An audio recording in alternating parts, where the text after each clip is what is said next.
My Star Empire. This video is purely for entertainment and does not infringe on copyrights or laws. The rights to the novel and image belong to the original author. We do not claim ownership. Don't like waiting and want to listen to this fanfic in full now? Subscribe to our Patreon, where you'll find the best fanfics. Chapter 376, Enemies Meet. While Li Mingze was puzzled, Eva on the other side showed a horrified expression. Just now, a small fleet of 10,000 golden warships suddenly came to her remote mining star system. This star system originally had a patrol fleet of 2 million warships. But after Eva ordered the patrol fleet to contact this unknown civilization fleet, the patrol fleet lost contact after a flash of light. After she transferred the nearby warships to this star system, she only found debris floating in the sky. This scared her. This unknown civilization fleet destroyed her fleet in just a moment, and there was no chance to report the battle situation to her.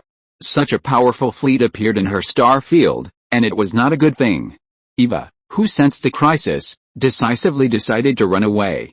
After recalling a large number of engineering ships and warships stationed outside, she remembered Eva 003 who was fighting with the Imperial fleet. After urgently recalling Eva 003, Eva began to prepare to run away. First, she left 10,000 warships in each of the dozens of surrounding star systems. These warships were simply sent to die. As long as the fleet of the unknown civilization destroyed this fleet, she would know their current location and the direction they were heading. The remaining hundreds of millions of warships were formed by Eva into a huge guard to surround her metal planet. And hundreds of millions of engineering ships with weak combat effectiveness were scattered around, playing a warning role during Eva's journey, and at the same time they could collect some necessary resources on the way. Just when she was waiting for Eva 003 to return and was about to enter the warp collectively, a golden spaceship suddenly appeared in the star system where Eva was. The spaceship just stopped in front of Eva and remained silent. At this time, Eva found that her warp engine could no longer be started, and she lost the opportunity to enter the warp. We are the Davis Expansion Committee, weak civilizations, surrender your rights and join our Davis family. Here you don't need to worry about your food and drink, and you don't need to worry about being destroyed by other civilizations. As long as you surrender all your rights and enter the hibernation chamber we prepared for you, you will spend a brilliant life in the virtual world and you will gain eternal life. The golden battleship suddenly sent a broadcast to Eva.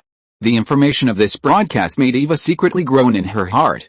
You know, she is an artificial intelligence life. This civilization, including the carbon-based civilization, is so vicious. How can she be good if she falls into their hands? Although this eternal life is very tempting to humans, it is meaningless to her eternal life. And this so-called Davis Expansion Committee is even more insidious. If everyone enters the hibernation chamber, who will give birth and who will expand the tribe? In the end, all the surrendered civilizations will be killed by them with a soft knife and will soon perish in the universe. Can you give me some time to think? Eva pretended to be hesitant and said, Okay, if you don't make a decision in 3 months, our fleet will destroy you all. Remember, you are already under our surveillance, you can't escape. After saying that, the golden battleship disappeared into space. Eva was relieved when she saw the golden battleship leave. It seemed that the other party didn't take her seriously. She was just an ant in their eyes. Just imagine who would be bored and conduct a deep scan of an ant, so the secret that she was an artificial intelligence life was not exposed. But since they said they had begun to monitor her, it meant that sooner or later she would fall into their hands. Eva knew without thinking that her memory would be wiped out or she would be directly killed by them in the end. How should she deal with it? Eva couldn't help but fall into deep thought. Mother, why did you summon me back at the critical moment?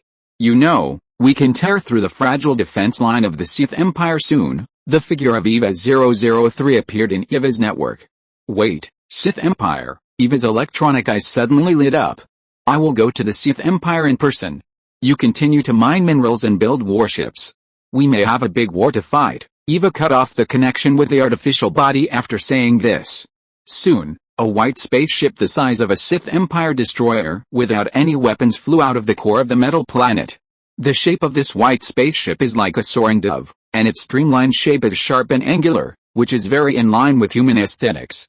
After leaving the gravity well of the metal planet, the wings of this spaceship emitted bursts of blue light, and the entire spaceship entered the warp speed and flew towards the Empire's defense line. A month later, in the Empire's front line of defense, bursts of alarms woke Li Mingze from his sleep. He rubbed his blurry eyes, stretched his waist, and walked towards the bridge. Your Majesty, our radar just found a small spaceship approaching our defense line at superluminal speed. This small spaceship is only the size of our destroyer, and the threat level is almost zero. Should we attack? An officer saluted and reported to Mingze. Let it enter the star system. I want to see what Eva is up to. Mingze frowned. Tens of minutes later, Eva's spaceship broke away from the warp speed and arrived at the front line of the Empire. Soldiers of the Sith Empire, I am Eva, the supreme leader of the mechanical civilization. I request to see your Emperor. Eva sent a broadcast to the Empire's fortress group. Your Majesty, what do you think? The officer turned his head and asked Mingze, who was sitting in the command seat, in confusion. Let this spaceship enter the isolation port of this fortress, and you will take the spaceship to evacuate to the surrounding fortresses first. Mingze sent away all the staff of this fortress just in case. Now the staff of these fortresses are no longer rebels and death row prisoners, but are now serious imperial soldiers, who cannot be sacrificed casually. Tens of minutes later, Eva's spaceship began to carefully dock in the isolation port, specially used to isolate problematic spacecraft, under the guidance of a tugboat. Mingze had been waiting in the port for a long time. When Eva got off the spaceship, he saw Mingze leaning against a pillar of the port. It's no wonder that enemies often meet. I didn't expect that my subordinates accidentally let you go when you were on Earth. Now you have grown to the point where you can compete with us. Mingze's eyes lit up when he saw the blonde beauty getting off the white spaceship. He didn't expect that this human form of Eva was so beautiful. Chapter 377 Unspeakable. I didn't expect that the Emperor of the Sith Empire is actually a handsome young man. Eva rolled up her golden hair. Eva, who is a combination of the most perfect facial features and face shape of humans, exudes temptation in every move. It was not until Tianyi coughed twice in Mingze's mind that Mingze woke up from some thoughts. Your Majesty, she is an artificial intelligence, please respect yourself. Tianyi's voice was a little dissatisfied, but she seemed to have forgotten that she was also an artificial intelligence. Ahem, the lethality of this most perfect fusion is really great. If it were in the past, it would definitely be a disaster that would ruin a city and a country. Mingze shook his head and sighed in his mind. I wonder when you are going to see me in person. Mingze calmed down, his eyes regained clarity, and asked Eva curiously. Your Majesty, the Emperor of the Sith Empire, I am here for the survival of our two civilizations. Should we go to another place to talk? Eva pretended to look around and said dissatisfiedly. Okay, let's go to my lounge. Mingze shrugged and led the way. A few minutes later, as the door of the lounge closed, Mingze and Eva sat on both sides of the sofa. Your Majesty, have you heard of the Davis Expansion Committee? Eva came up and went straight to the point. Oh? Davis Expansion Committee? Mingze felt that the name was very familiar, but he couldn't remember it. I remember. I have come into contact with a civilization called the Davis Security Council before. This civilization claims to be a guardian, specializing in protecting primitive civilizations that have not developed. Mingze pounded his fist and said. This Davis Expansion Committee must have something to do with the Davis Security Council you mentioned. Eva's eyes became serious. What happened? Mingze also straightened his posture and said attentively. It was more than a month ago. A fleet appeared in my star field when we started the war. They said that if we surrender, we will let us spend the rest of our lives in the virtual world in the hibernation chamber. Eva slowly told what happened during this period. Hearing this, Mingze's pupils suddenly shrank. It was absolutely impossible for him to lie in the hibernation chamber for the rest of his life. I think you have made up your mind. We will never surrender to them. I am an artificial intelligence. I will be destroyed or returned to the initial state in the end. You control a huge empire. You will not be willing to be locked up in a hibernation capsule for the rest of your life. In this case, why don't our two civilizations unite and drive this civilization out? Eva looked into Mingze's eyes and said. Why should I help you? They just found you now. Mingze wanted to ask questions and pretended that it had nothing to do with me. According to the direction they appeared, after they get rid of me, they will go straight to your Sith Empire. We can only compete with their powerful fleet if we unite. Eva clenched her fist and said. But, Mingze hesitated and wanted to say something, but was suddenly blocked by Eva's finger. The grievances between our two civilizations will be resolved after we solve this biggest threat. After we solve them, we will duel. I can guarantee that even if you lose, I will not kill you. Eva stood up. And, As a reward for your help, how about I accompany you for one night? After saying that, Eva's clothes slipped off her body, revealing the most perfect golden figure among humans. Okay, let's solve this threat together first. Li Ming swallowed his saliva and reached out to lock the door of the lounge. In the eyes of Tianyi, who was far away in the starting point of the World Palace, a wonderful day passed. The soldiers who were sent to the surrounding fortresses didn't know what their emperor had talked about with the enemy leader. Until now, they have not been allowed to go back or sounded the alarm. It has been more than a day. It seems that they must be discussing a ceasefire or something important, otherwise it wouldn't take so long. At this time, in Li Mingze's special lounge, Li Mingze, who had been exercising all day, helped Eva put on her clothes and sent her out of the lounge. If you lose the battle, I won't kill you, but you have to be loyal to me. Li Mingze remembered something and said to Eva, who was about to leave. Haha, sure. Eva blinked and turned away. As an artificial intelligence that has been around for so long, Eva finally got a taste of being a woman. To be honest, she couldn't stop. Soon, the soldiers who went to the surrounding fortresses received orders to return. As a bridge to communicate with Li Mingze, Eva's body was left in the hibernation cabin of the white spaceship. As a body made by artificial intelligence to approach humans, 99% of it is biological materials, but it is very delicate. The white spaceship was also completely sealed in the isolation port, and no one except Li Mingze had access to the isolation port since then. Not long after, all the troops of the Empire received the news that the mechanical civilization was no longer an enemy, but a friendly force. All plans against a mechanical civilization were shelved. Of course, just in case, the equipment used to lock the warp speed and detect artificial intelligence did not stop construction. Many soldiers who received the ceasefire and peace message sighed, and sure enough, the Great Emperor and the enemy leader talked all night and entered a state of peace. The Great Emperor is simply omnipotent. What is the omnipotent Emperor Li Mingze doing at this moment? He is enduring Tianyi's cold stares while looking at the star map sent by Eva and the distribution and composition of the mechanical civilization's military forces. Can you stop rolling your eyes? I'm doing this for the Empire, Li Mingze said helplessly to Tianyi. You installed an artificial intelligence of the enemy, you installed a program. Tianyi's words made Li Mingze speechless. Did I get the peace agreement? If I hadn't sacrificed my chastity, how could we have peace? Li Mingze argued. You installed a program. Tianyi didn't answer, but continued to repeat. This. Are you jealous? Li Mingze touched his head speechlessly. You installed a program. Although Tianyi was still unforgiving, his cheeks were slightly red. Okay, I give in. Order the Empire to stop building all warships and focus on building drone motherships. At the same time, all old warships will be converted into drone motherships. This secret weapon will come in handy next. Li Mingze patted Tianyi on the shoulder and walked out of the bridge, leaving Tianyi alone, stamping his feet in anger. If you're listening to this novel on a channel other than Fanfic World, it means they downloaded and uploaded it without effort. We cordially invite you to visit our channel, Mundo Fanfic Novelis. There you'll find the original version of this story and you can explore many other novels of various genres. We're waiting for you to immerse yourself in a world of incredible novels. Chapter 378 Davis Security Council Reinforcements. 2 months later, the first, second and third fleets of the Empire jumped out of hyperspace and arrived at the star system where Eva was. Another Imperial support fleet consisting of 3 million Tiger Shark-class battleships and 10 million alien battleships arrived at this star system the next day through the wormhole high-speed channel that had been built next to the Eva star field. Eva, who had been waiting impatiently, hurriedly opened a huge port on the metal planet and allowed the 4 fleets of the Empire to dock at her main base. Your Majesty, the number of your battleships is a bit small. You must know that tomorrow is the day they will get the results. Eva greeted Li Mingze and others who had just walked off the battleship.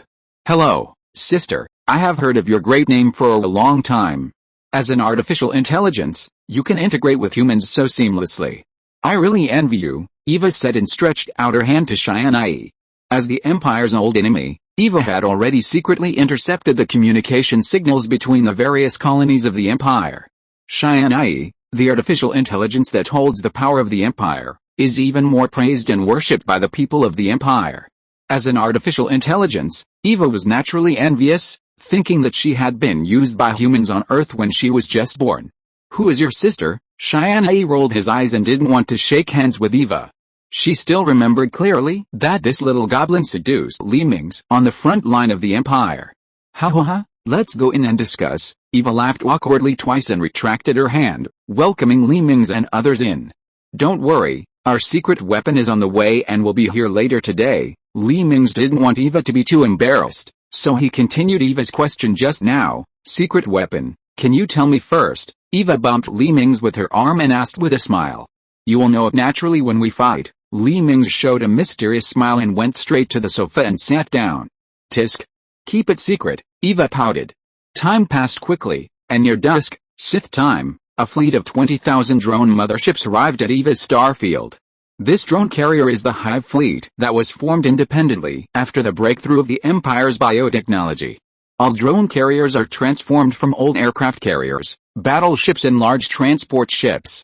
As the final trump card that the Empire originally planned to fight against Eva's mechanical fleet, it can only be sent to the battlefield in advance in front of the powerful Davis Expansion Committee. As a simulated sun rose on the dome of the residential area, Li Mingze was awakened by the dazzling sunlight. Is this a simulated sun? Li Mingze asked Eva beside him. Yes, in order to feel like I was on Earth, I built this living dome that simulates the Earth environment. It can make me feel more like a human. Eva stretched and climbed up. Let's go to the control room later. The fleet of the Davis Expansion Committee will arrive in a few hours, Eva said and turned to walk to the bathroom. Li Mingze kept watching Eva's enchanting figure walk into the bathroom before turning his eyes to look out a window, thinking secretly in his heart. 3 hours later, Li Mingze, Tianyi, Eva and others stared at the screen in front of them with serious expressions. Because Eva did not have a detector to detect hyperspace activities, she connected the hyperspace detector on the Empire flagship to Eva's main base. Use the detector on the Empire flagship to scan, and then transmit the information to Eva's main base. Now, in the star system where Eva's main base is located, they have just scanned a hyperspace exit. Judging from the energy level of this exit, a bunch of big guys will come out of this hyperspace exit. All warships surround them, and attack them as soon as they jump out of hyperspace, Li Mingze said in a deep voice. Aren't we going to have the final negotiation? Eva asked. No, attack directly, Li Mingze shook his head. Anyway, the final result of the negotiation is war, so why not take the initiative? This way, you can also seize the initiative. A few minutes later, a golden fleet suddenly appeared on the periphery of the star system. Fire, with Eva's order, missiles rose from the warships one by one, forming a large net to cover the golden fleet. Don't fire, we are here to help you. Suddenly, everyone in the control room received an emergency communication from the golden fleet. Stop attacking first and see what they say. Li Mingze thought that the Davis Expansion Committee was too arrogant to play tricks, and there must be something hidden in it. Okay, Eva also agreed with Li Mingze's proposal. It was not appropriate to add another powerful enemy to herself at this time. So the missile that was about to attack the Golden Fleet instantly changed its direction and flew to one side, narrowly passing by a group of golden warships. We are the Davis Security Council. Since we learned that the Davis Expansion Committee issued an ultimatum to you 3 months ago, we have sent a fleet to rush to you without stopping. In order to avoid the warships of the Davis Expansion Committee, we have been taking a detour, so we have arrived now. The Davis Security Council split into 2 civilizations decades ago because of different propositions. We are a civilization split from a faction advocating peaceful development, while civilizations that are unwilling to succumb to the tyranny of the Expansion Committee can unite with us. I hope you can join us and fight against the Davis Expansion Committee together. The Golden Fleet sent another message. This message made Li Mingze, who knew a lot about the Davis Amway Club, sneer. The powerful civilization that had resisted the Pilgrim civilization on its own had actually split up. It had split into an expansionist faction and a conservative faction. Now a civil war had broken out between the 2 factions, and one of them had even come all the way to support them. We'll consider it, but that has to wait until we can survive the attack of the Davis Expansion Committee, right? Li Mingze cleverly circumvented the question. Okay, let's solve the current trouble first. Not long after, the warships of the Davis Security Council sent another message. Then the Golden Fleet also scattered, lined up with the Empire and Eva's fleets, quietly waiting for the arrival of the Expansion Committee fleet. Should we join them? Qiyu, who was standing behind Li Mingze, asked in a low voice. Qiyu, You haven't experienced that period of time. You don't know that the Davis Council is a gentleman on the surface, but in fact, it is a villain in its heart. The reason why they come to help us now is probably because they are afraid that the Expansion Committee will become more powerful after obtaining a large amount of resources. They just want to use us to get rid of a fleet of the Expansion Committee. Li Mingze saw through the little calculations of the Davis Council at a glance. I know my limits. Now everyone is ready to fight. The enemy is about to appear, Li Mingze said in a deep voice while looking at the crazy flashing dots on the screen. A few minutes later, another golden fleet appeared outside the star system. However, as soon as this fleet appeared, a group of missiles floating in space with flames turned off rushed towards them like a storm. Chapter 379 Unlocking the Drone Swarm. The fleet of the Davis Expansion Committee was stunned by the missiles. They did not expect that this weak civilization would dare to resist. Did their destruction of millions of warships of this civilization have a deterrent effect? Do these stupid primitive people think that these backward weapons can hurt their warships? With a violent explosion, the Golden Fleet was too lazy to fight back, and let several rounds of missiles hit the shields of their warships without causing even a ripple. It's useless for you to do this. The warships of the Expansion Committee are too powerful. You must concentrate all your attacks in an instant to destroy their shields. The Davis Council saw that this backward civilization actually used ordinary tactics of fighting between civilizations against such a powerful Expansion Committee, and could not help but remind them. We are not fools. How about Tianyi? Have you figured out the general strength of their shields? Li Mingze rolled his eyes and asked Tianyi. It has been calculated. Our conventional missile attacks must reach hundreds of millions to break their shields. If we change to high-powered nuclear torpedoes, the number will be reduced to 1 million. Tianyi nodded and replied. And this only shatters their shields. The remaining armor will require a huge amount of missiles to break through. Tianyi sighed.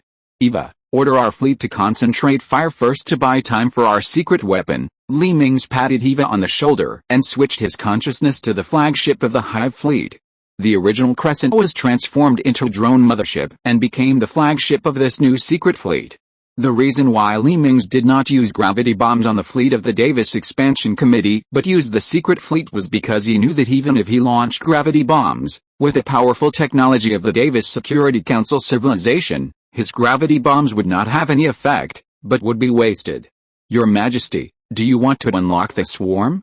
Once the order is issued, the unlocking of the swarm will enter an irreversible stage, the flagship's artificial intelligence asked expressionlessly standing beside Li Mingze. Confirmed to unlock key JM189, Li Mingze nodded, said the unlocking key of this fleet, and entered the password on the console.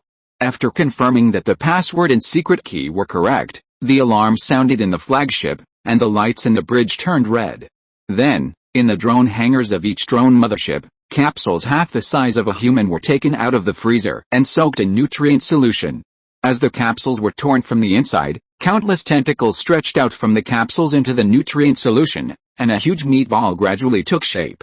After a few seconds, the meatball turned into a drone, and the body of the biological drone was lifted from the nutrient solution by a mechanical arm and placed on the assembly line beside it. The mechanical arm on the assembly line placed modules composed of various components on the drone body. As the flesh buds on the drone body squirmed, these modules were swallowed into the body. The control chip is starting to connect, and all modules are turned on. As the drone passed a scanner, a little light lit up on the drone, and the various modules in its body had been activated. Load the nuclear torpedo reactor, as the drone came to a room spewing nuclear symbols. A spherical reactor was stuffed into the drone. This spherical reactor is a dual-purpose nuclear torpedo reactor module. It can not only provide energy for the drone's weapons, but also self-detonate to generate huge energy. After all the modules were installed, the surface of the drone began to harden and formed a thick shell. As the drone came to the end of the assembly line, a mechanical arm grabbed it and threw it onto the conveyor belt on the side. As the conveyor belt rotated, a drone was thrown out from an open gap in the drone mothership. After entering space, the drone was like a fish returning to the water, flying flexibly in space. This was the control chip testing whether the various functions of the drone were normal.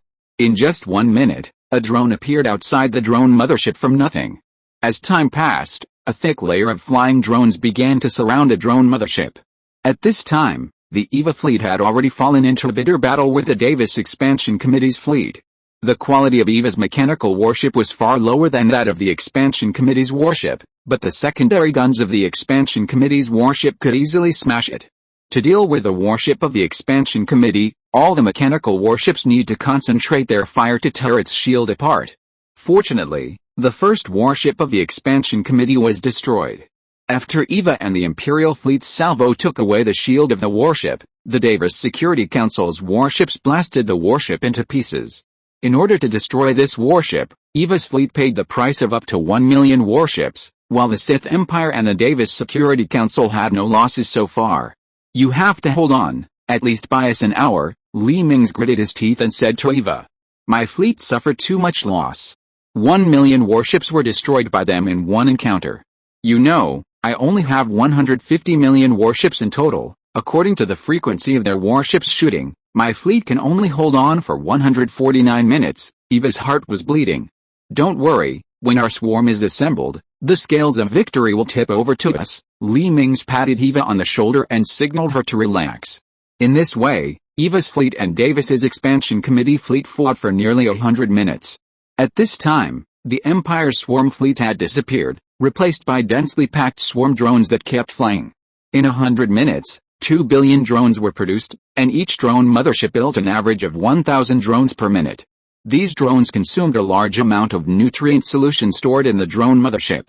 Although these drones seem to be in large numbers, their lifespan is only a short 12 hours.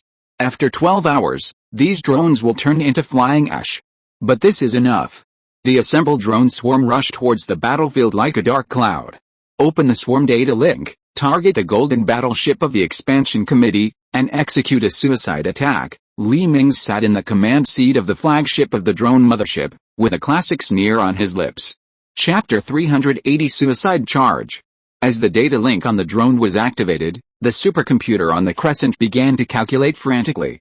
After a short calculation, all drones were assigned tasks individually to prevent too many attacks from being concentrated together and causing unnecessary waste.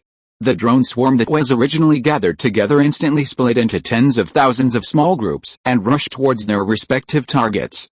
Seeing the surrounding dark clouds, the warships of the Davis Expansion Committee began to fire frantically. However, the attack beams that became very thin in order to concentrate energy caused very limited damage to the drone swarms that were like locusts.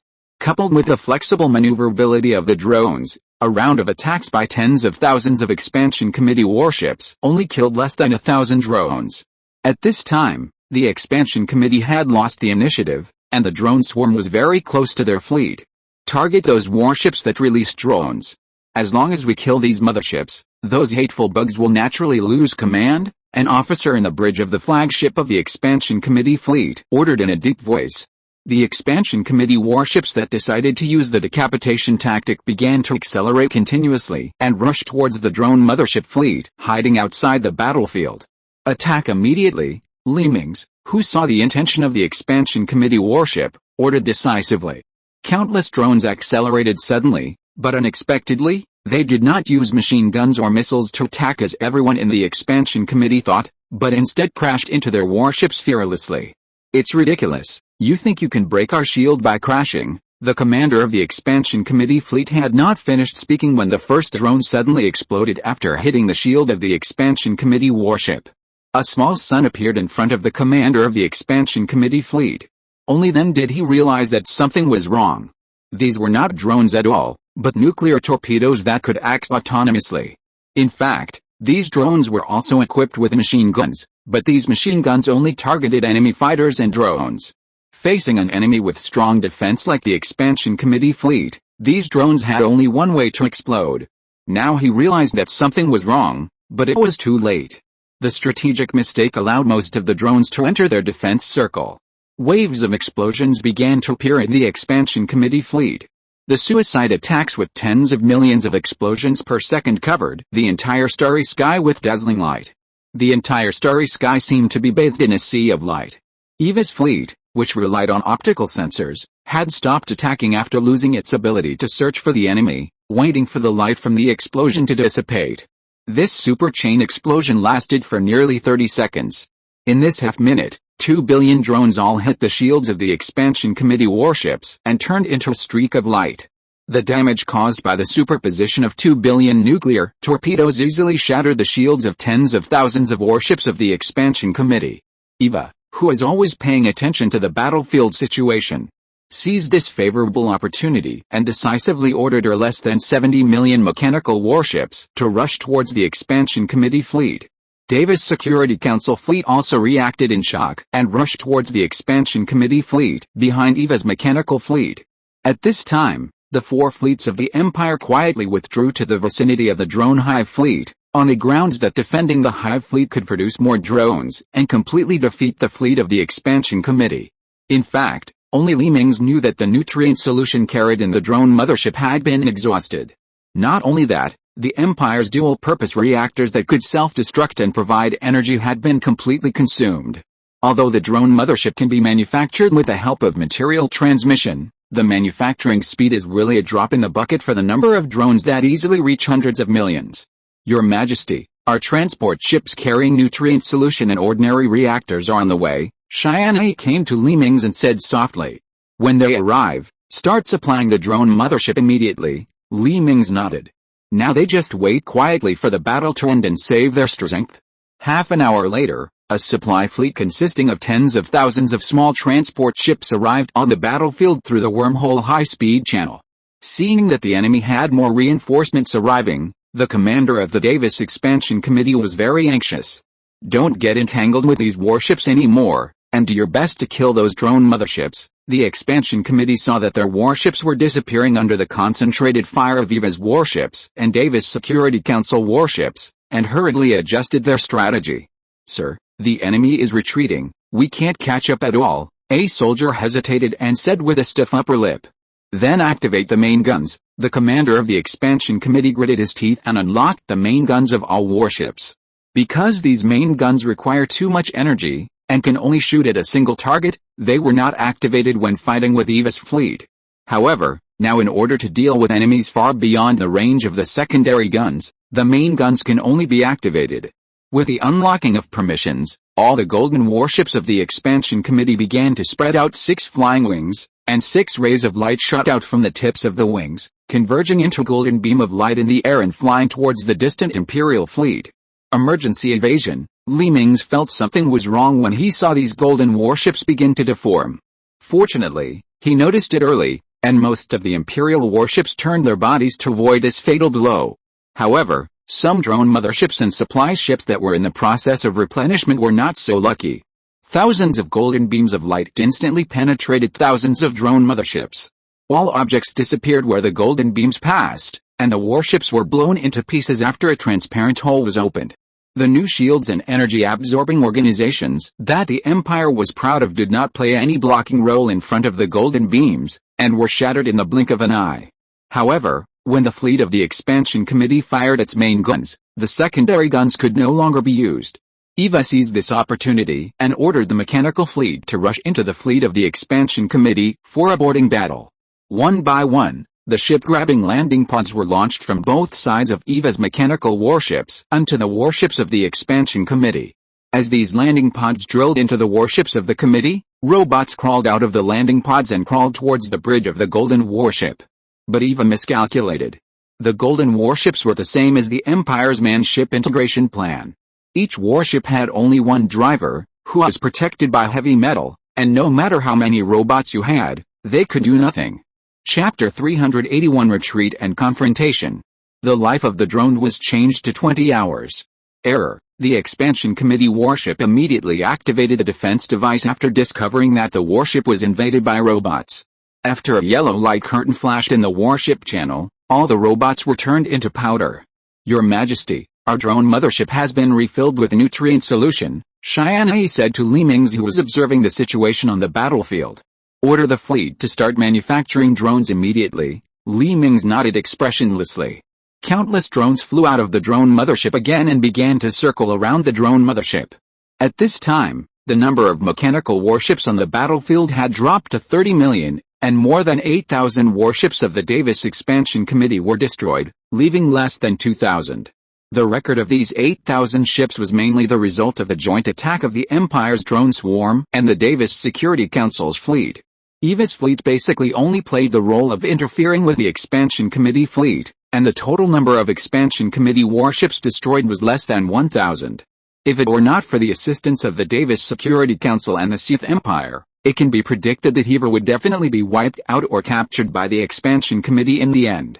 A few minutes later, facing such tragic losses, coupled with the continuous emergence of drones from the Imperial drone hive fleet in the distance, the Expansion Committee finally couldn't hold on. In order to prevent the Sith Empire from launching another wave of drone sea self-detonation attacks and taking away all of its warships, it issued an order to retreat, and all the warships of the Expansion Committee disappeared into the starry sky in a golden light. Finally retreated, Li Mingze sighed. Only he knew that his side had reached its limit. The dual-purpose reactors and nutrient solution for hatching drones consumed in this battle were the Empire's reserves for more than 30 years. The drones that were manufactured next were only interceptor drones with air combat capabilities and anti-aircraft missiles. This type of drone only looked scary, but the threat to the golden warships was almost negligible. EVA's mechanical warships not only had low combat effectiveness, but also had less than 30 million ships left. And the 2,000 warships that the Davis Security Council came to reinforce were only 1,000 ships left. Therefore, if the Davis Expansion Committee fleet can hold on to the end, EVA's fleet and the Davis Security Council's warships will most likely be wiped out, and the remaining Imperial fleet will not pose any threat to them. At that time, the Expansion Committee will be the victorious party. Unfortunately, they were frightened by Li Mingze's bluffing and made a wrong decision. We have to continue the pursuit. While they are now seriously injured, we will join forces with other volunteer fleets to encircle and suppress the warships of this Expansion Committee. Thank you for your cooperation. After this battle, the strength of the Expansion Committee's total fleet will definitely decrease a lot. Our Davis Security Council's disadvantage on the battlefield has been reversed. For a period of time in the future, the Expansion Committee will be caught in a battle with our Davis Security Council and will have no time to take care of you. You can develop with peace of mind. I hope you can consider whether to join us. See you later. We're leaving first. After the Davis Security Council fleet sent a message to EVA and the Sith Empire fleet, the Security Council's golden warship also disappeared into the starry sky, chasing after the retreating Expansion Committee fleet. The battlefield returned to calm, leaving only the severely damaged EVA fleet and the Sith Empire fleet standing quietly in the starry sky. The threat of foreign enemies has been temporarily resolved. Next, it is time to resolve the problem between us. Let's both sides rest for 2 days before fighting again. EVA sighed and connected Li Mingze's communication. Okay. It's a deal. Li Mingze smiled bitterly and nodded to EVA. In fact, Li Mingze could guess EVA's little thoughts. This is EVA's star field, her home field. 2 days are enough for EVA's mechanical fleet to repair. On the other hand, the Empire's fleet is far away from its base camp. Not to mention whether the supply can keep up. Even the reinforcements of the Sith Empire cannot arrive in time in an emergency. By the time they arrive, the battle should have been over. This is exactly EVA's cunning.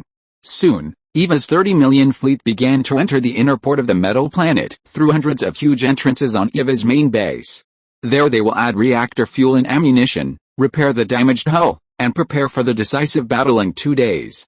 Although EVA suffered heavy losses in this battle, her remaining 30 million mechanical fleets were basically not damaged, because the secondary guns of the Davis Expansion Committee's warships were too powerful, and they would die if they were touched. This is why EVA only asked for 2 days. The Imperial fleet also began emergency repairs, and countless missiles and shells were printed and sent to various magazines. The drone mothership also docked with a supply ship and began to supply various materials. Because of the life of the drones, the previously manufactured drones will turn into powder after a few hours, so the transport ships that have been supplied have begun to take on the work of recovering drones. After the drones manufactured in the battle were forced to be scrapped, the reactors and attack and propulsion modules of the drones were taken out of the drones one by one. These drone parts, which were originally designed to have a service life of only 20 hours, now only have half of their lifespan left, but in line with the principle of utilizing all available resources, they are still reused.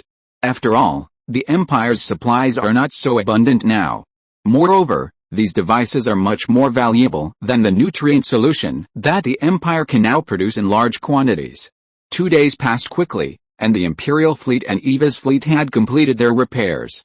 The two sides were quietly facing each other across half a star system, waiting for the order from the commanders of both sides.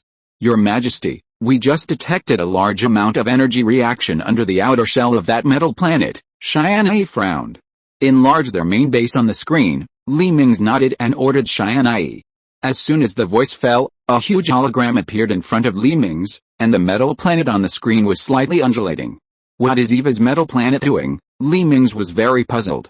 After dozens of seconds, something happened that surprised Mingze. He saw that the metal armor on the surface of the metal planet on the screen began to rise and slide aside, and huge railguns stretched out from under the ground. The originally smooth metal planet instantly became a hedgehog with huge cannons inserted on the surface. These huge cannons began to flash blue electric patterns. Mingze knew that this was a special site when these electromagnetic railguns were storing energy and leaking a large amount of energy. Just when he thought that this was all the changes to this metal planet, thousands of metal pillars over 10,000 meters long, narrow at the top and wide at the bottom, stretched out from the ground on the side of the metal planet that was facing away from the Imperial fleet. If the star system had not been filled with detectors, Mingze might not have noticed this amazing scene at all. From the gaps at the top of these metal pillars, it was easy to guess that these were the thrusters of the metal planet. It was incredible. Converting a planet entirely into metal structure was beyond Mingze's expectations. Eva could actually transform this planet into this. Chapter 382 Metal War Star. Let's get started. Eva's pretty face appeared on the screen in front of Mingze. Okay, Mingze nodded gracefully, and the communication screen in front of him disappeared. A few seconds later, the billion drones following the Imperial battleships began to rush towards Eva's position. And the 30 million battleships on Eva's side also began to slowly accelerate and headed towards the Imperial fleet. The thrusters behind the metal planet that Mingze was most concerned about also emitted flames, pushing the metal planet towards the direction of the Imperial fleet. The fleets of both sides met after a few hours. Far beyond the range of the Imperial battleships, the Eva fleet, which had a range advantage, started the first round of salvos. Mingze, who had already calculated this scene, decisively ordered the drone swarm to block the battleships of the Imperial fleet and form a circular shield. These drones sent to act as shields were assembled from recycled parts with a short service life. Rather than letting them perish in a few hours, it is better to take this opportunity to help the Imperial battleships block the attack. This method proved to be very effective. The incoming missiles and shells exploded after they came into contact with a thick shield formed by drones. The missiles were detonated on the spot by the drones, and the incoming shells were gradually reduced in speed by the reaction force generated by the explosion of the drones, and soon their attack power was weakened by more than half. By the time these shells passed through the shield formed by the drone swarm, the kinetic energy they carried was less than 20%. These already weak shells hit the Imperial warships without even causing ripples in the shield. After surviving the first round of salvos from the Eva fleet, the Tiger Shark-class battleship leading the Imperial fleet entered the range first and began to attack Eva's mechanical fleet with its main gun beam cannon, and inadvertently drove these warships together. The 10 million alien warships following the Tiger Shark-class battleships aimed at these gathered mechanical warships and fired acid bombs. However, due to the large gaps between the mechanical warships, even if the Tiger Shark-class warships drove them together, the effect of these acid bombs was very limited. It was obvious that Eva had been prepared for the Empire's alien warships. Only 20% of the bone spur shells fired by the alien fleet in the second round hit, and because some of the shells hit the armor that was not covered by acid, they only killed less than 3 million enemy ships. Fortunately, the Empire's first, second, and third fleets surrounded them from both wings. Moreover, these three fleets of the Empire were equipped with the most advanced weapons of the Empire, which were incomparable to the Tiger Shark-class warships and alien warships. The three fleets, which were basically destroyers, could sink 2 million mechanical warships with a single salvo. On the battlefield, beam cannons, mass accelerator shells, electromagnetic railgun shells, and various types of missiles and torpedoes flew across. From time to time, the entangled warships were destroyed by the weapons just launched by their own people. At this time, even if the supercomputer on the Crescent and the computer on the Michigan were connected to the network for calculation, they could not calculate the huge amount of data on the battlefield. The trajectory and power of each type of shells, as well as the flight trajectory and status of each warship, etc., almost overwhelmed the supercomputers of the two flagships. EVA was better than the Empire. Although EVA's computer technology was not as good as the Empire, because her warships were of a single type and weapons were also single, and her huge main base comparable to a planet was flying next to the battlefield, these calculations were still very easy for the supercomputer on her planet. Your Majesty, the situation will be very unfavorable to us if this continues. Tianyi looked at Li Mingze and was secretly anxious. I know, should I use the gravity cannon? Li Mingze hesitated. Although the conditions for using the gravity cannon have been met, the Tiger Shark-class warships and alien warships on the battlefield will definitely be buried with the mechanical warships. Your Majesty, use it. There will always be sacrifices in war, Tianyi said in a serious tone. The three main fleets of the Empire are ready to retreat at any time. The gravity bomb is about to explode. Li Mingze only hesitated for a moment before decisively picking up the intercom and ordering the fleet. Not long after, a battleship suddenly flew out from behind the Empire's flagship and rushed to the center of the battlefield. This battleship was carrying the same gravity shells as the 12 fortresses that the Empire self-destructed.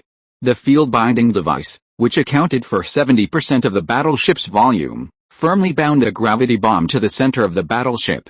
When Eva saw this suddenly rushed-out battleship, she suddenly remembered the 12 fortresses that the Empire self-destructed.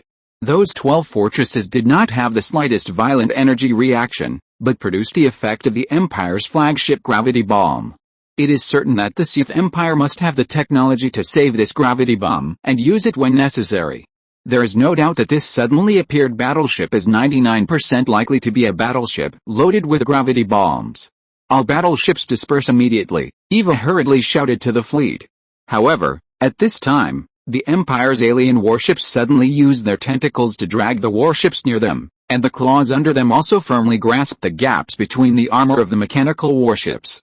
These mechanical warships lost their ability to move under the restraint of the alien warships, and soon the thrusters behind them were also corroded by the alien warships. However, the abdomens of these alien warships had been riddled with holes by the mechanical warships under them. After getting rid of these warships, the alien warships ignored their injuries and continued to drag their seriously injured hulls towards the next mechanical warship. They used their hulls to firmly cover the thrusters of these mechanical warships, making these mechanical warships unable to move. The Tiger Shark-class warships also adopted the same method as the alien warships, restraining most of the mechanical warships in the battlefield and making them unable to move.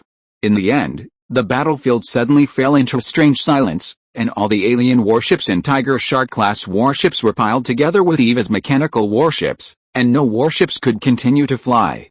All the warships were floating towards the direction of the Empire's flagship by inertia. The only thing that could move was the muzzles of the guns on these warships that kept rotating. Detonate the gravity bomb. After the Empire's three main fleets and drone swarms withdrew from the threat range of the gravity bomb. In Eva's desperate eyes, the battleships that had entered the center of the battlefield began to collapse into a ball of metal.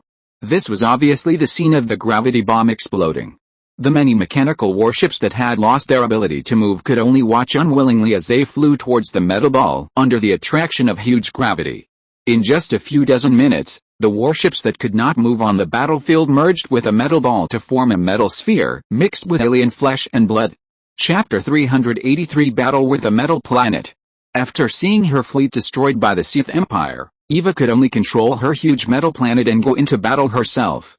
Although the Empire destroyed all of Eva's mechanical fleets at the cost of destroying all the alien battleships and Tiger Shark-class battleships, the Empire now only has three main fleets and drone swarms left. And Eva's huge metal planet is still flashing with a faint blue light, showing the Empire its powerful combat power. Tens of minutes later, the three fleets of the Empire met the metal planet as scheduled, and the Imperial fleet first entered the range of the metal planet. Because this metal planet is equipped with large fortress cannons, its range is far beyond the range of the Imperial fleet, so the Imperial fleet ushered in the first round of salvos from the metal planet before it was ready. Countless shells rushed out of the muzzle under the acceleration of electromagnetic force, and after a short flight, they left the gravity range of the metal planet and covered the Imperial fleet. Faced with a curtain wall composed of shells that occupied all sides, the three fleets of the Empire had nowhere to hide. In order to reduce losses, Li Mingze could only order the destroyers with the weakest combat power and the lowest cost to block in front of other warships. The power of these electromagnetic railguns is too strong. The huge electromagnetic acceleration track of hundreds of meters long gives it extremely powerful speed and kinetic energy. As long as these shells touch the shield of the destroyer, it is like a needle piercing a balloon, and the shield of the destroyer will break at the touch. The shells that shatter the shield then hit the armor of the destroyer. The energy-absorbing organization under the armor of the Imperial destroyer only lasted less than half a second before reaching the upper limit of energy absorption. The electromagnetic shells easily tore the armor apart and crashed into the body of the Imperial destroyer.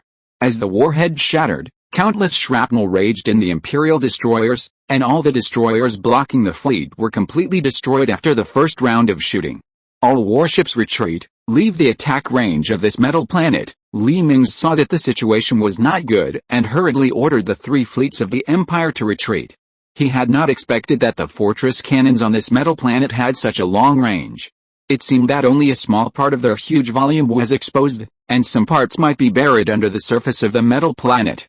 If this continued, the Empire's fleet would be annihilated by Eva's metal planet before it could reach the fleet's range. With the range of the Empire's fleet's weapons, it would take nearly an hour to reach the firing range. According to Tianyi's calculations, this hour was enough for Eva's fortress cannons to fire 3 more times. Mingze believed that after 3 salvos, his fleet would probably only have 1 or 2 warships left. Aim at this metal planet and fire the gravity cannon, Mingze frowned and ordered Tianyi. You know, in previous battles, the gravity cannon was invincible. As long as this killer was used, the enemy would often suffer heavy losses, and the Empire could also use it to turn the tide of the battle. Following Mingze's order, the Michigan and Crescent began to slowly turn the ship and aim the main guns at Eva's metal planet. Fearing that one shot would not be powerful enough, Mingze had already equipped the Crescent with the gravity bombs, waiting for this moment. Fire! As soon as Mingze finished speaking, 2 red balls of light shot out from the 2 flagships of the Empire and rushed towards the metal planet not far away. Due to its large size, Eva's metal planet has a moving speed of half that of an ordinary warship, but it is still too bulky. This moving speed is insignificant for the planet-sized Eva main base, just like a car tire rolling forward 1 centimeter. Such movement cannot avoid the flying gravity bombs at all, and its huge size determines that it cannot make emergency brakes, otherwise the huge inertia will cause the entire metal planet to disintegrate instantly. Therefore, Eva could only watch the 2 gravity shells hit its metal planet. Huge gravitational force began to come from the hit part, and Eva hurriedly adjusted the anti-gravity module on the entire metal planet to the position of the hit armor. Originally, it was an impossible task to build such a huge metal planet. The strength of the metal at the center of the planet could not withstand the huge gravity from the surface. So Eva came up with a brilliant idea. After hollowing out a planet, she built a set of primitive energy extraction devices on its own core. Although this energy extraction device is not as good as the metal rod buried under the Sith planet, the energy that this energy extraction device can provide is still very considerable. Eva used this energy to build a large anti-gravity engine on this planet. With the help of these countless anti-gravity devices, the entire metal planet maintained a state of almost zero gravity. The metal structure inside the entire planet hardly needs to withstand any gravity, which is why this metal planet can be built. For this main base, which is Eva's base camp, the resources that could have increased the number of fleets by dozens of times were used to build this planet. Now these anti-gravity devices began to aim at the parts hit by the gravity bombs, and the gravitational waves emitted by the gravity bombs were gradually offset by the positions of the anti-gravity devices. Soon, after the effect of the gravity bombs passed, these anti-gravity devices returned to their original state. Eva only paid a little stored energy, and not even a steel bar was damaged. Mingze and Tianyi in the distant sighed when they saw that their gravity cannons did not work as expected.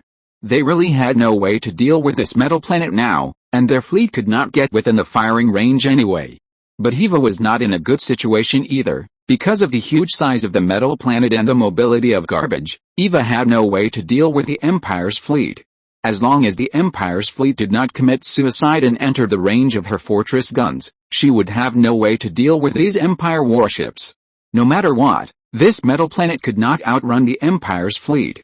Now the battlefield has regained a weird atmosphere again.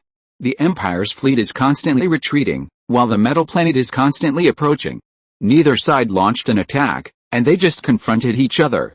This is not going to end. I will not let you go. Take care. Eva suddenly sent a message to the Empire's fleet that shocked Li Mingze and Tianyi. What does it mean to not give up? Does she have any other cards? But they soon found out what it meant to not give up. A few minutes after the message was sent, the metal planet began to deform again. Chapter 384 Tactical Failure. As the surface of Eva's metal planet deformed again, a huge black hole appeared on the surface of the metal planet.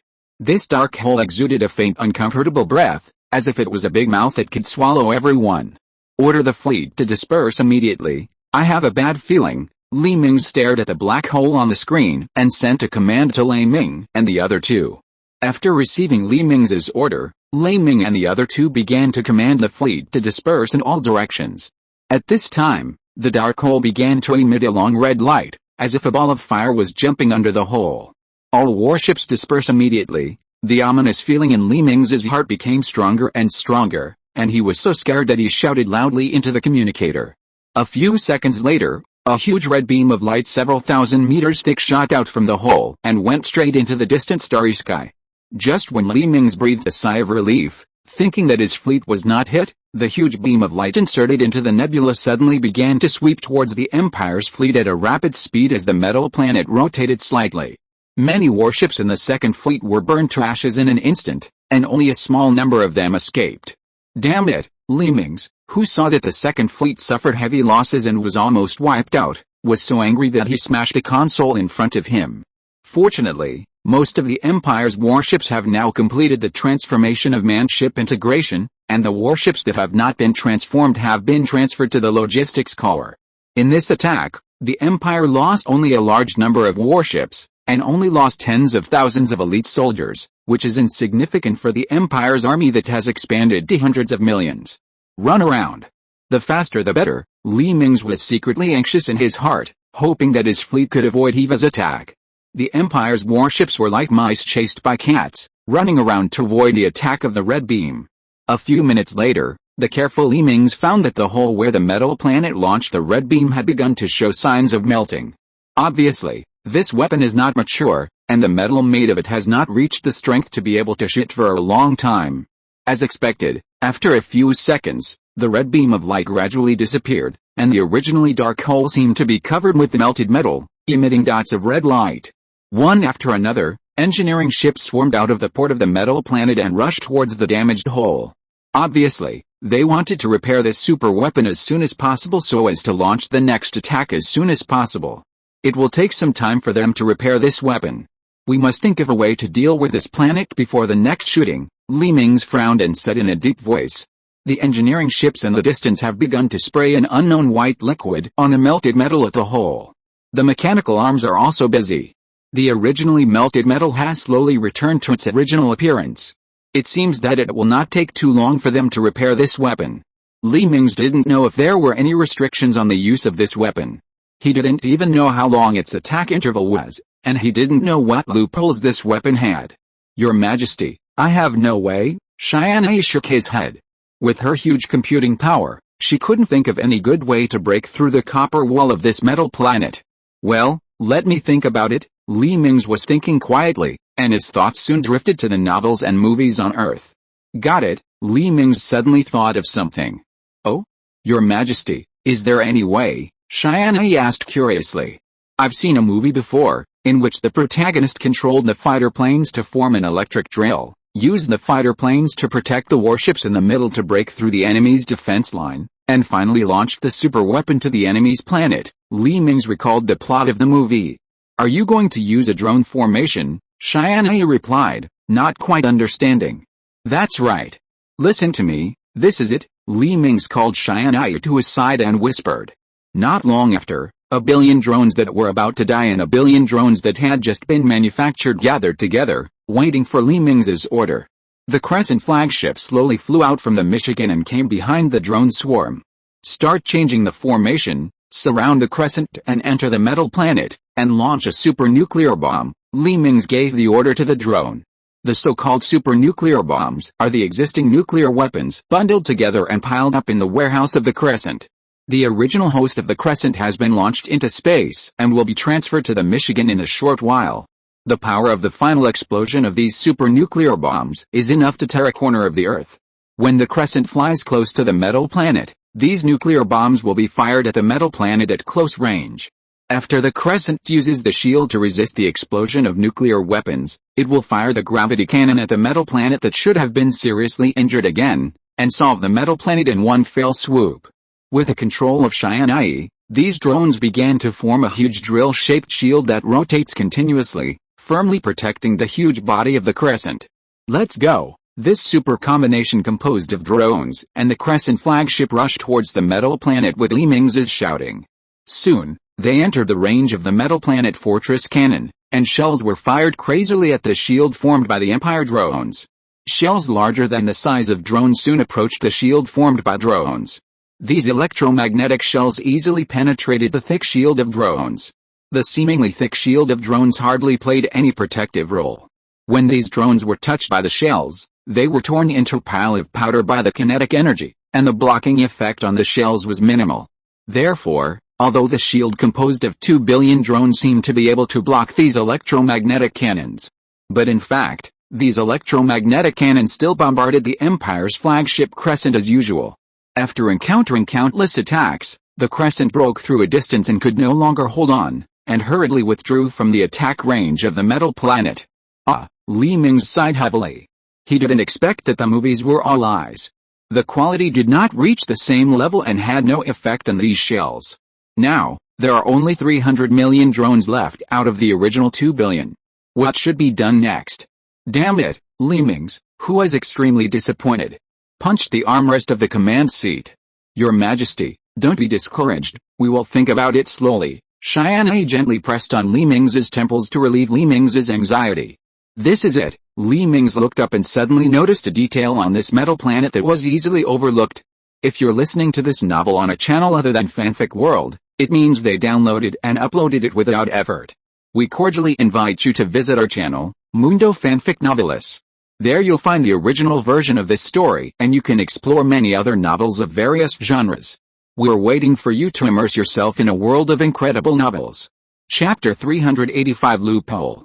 This little detail is that the surface of the metal planet is too smooth. That's right, it's too smooth. It's so smooth that there are no small defensive weapons.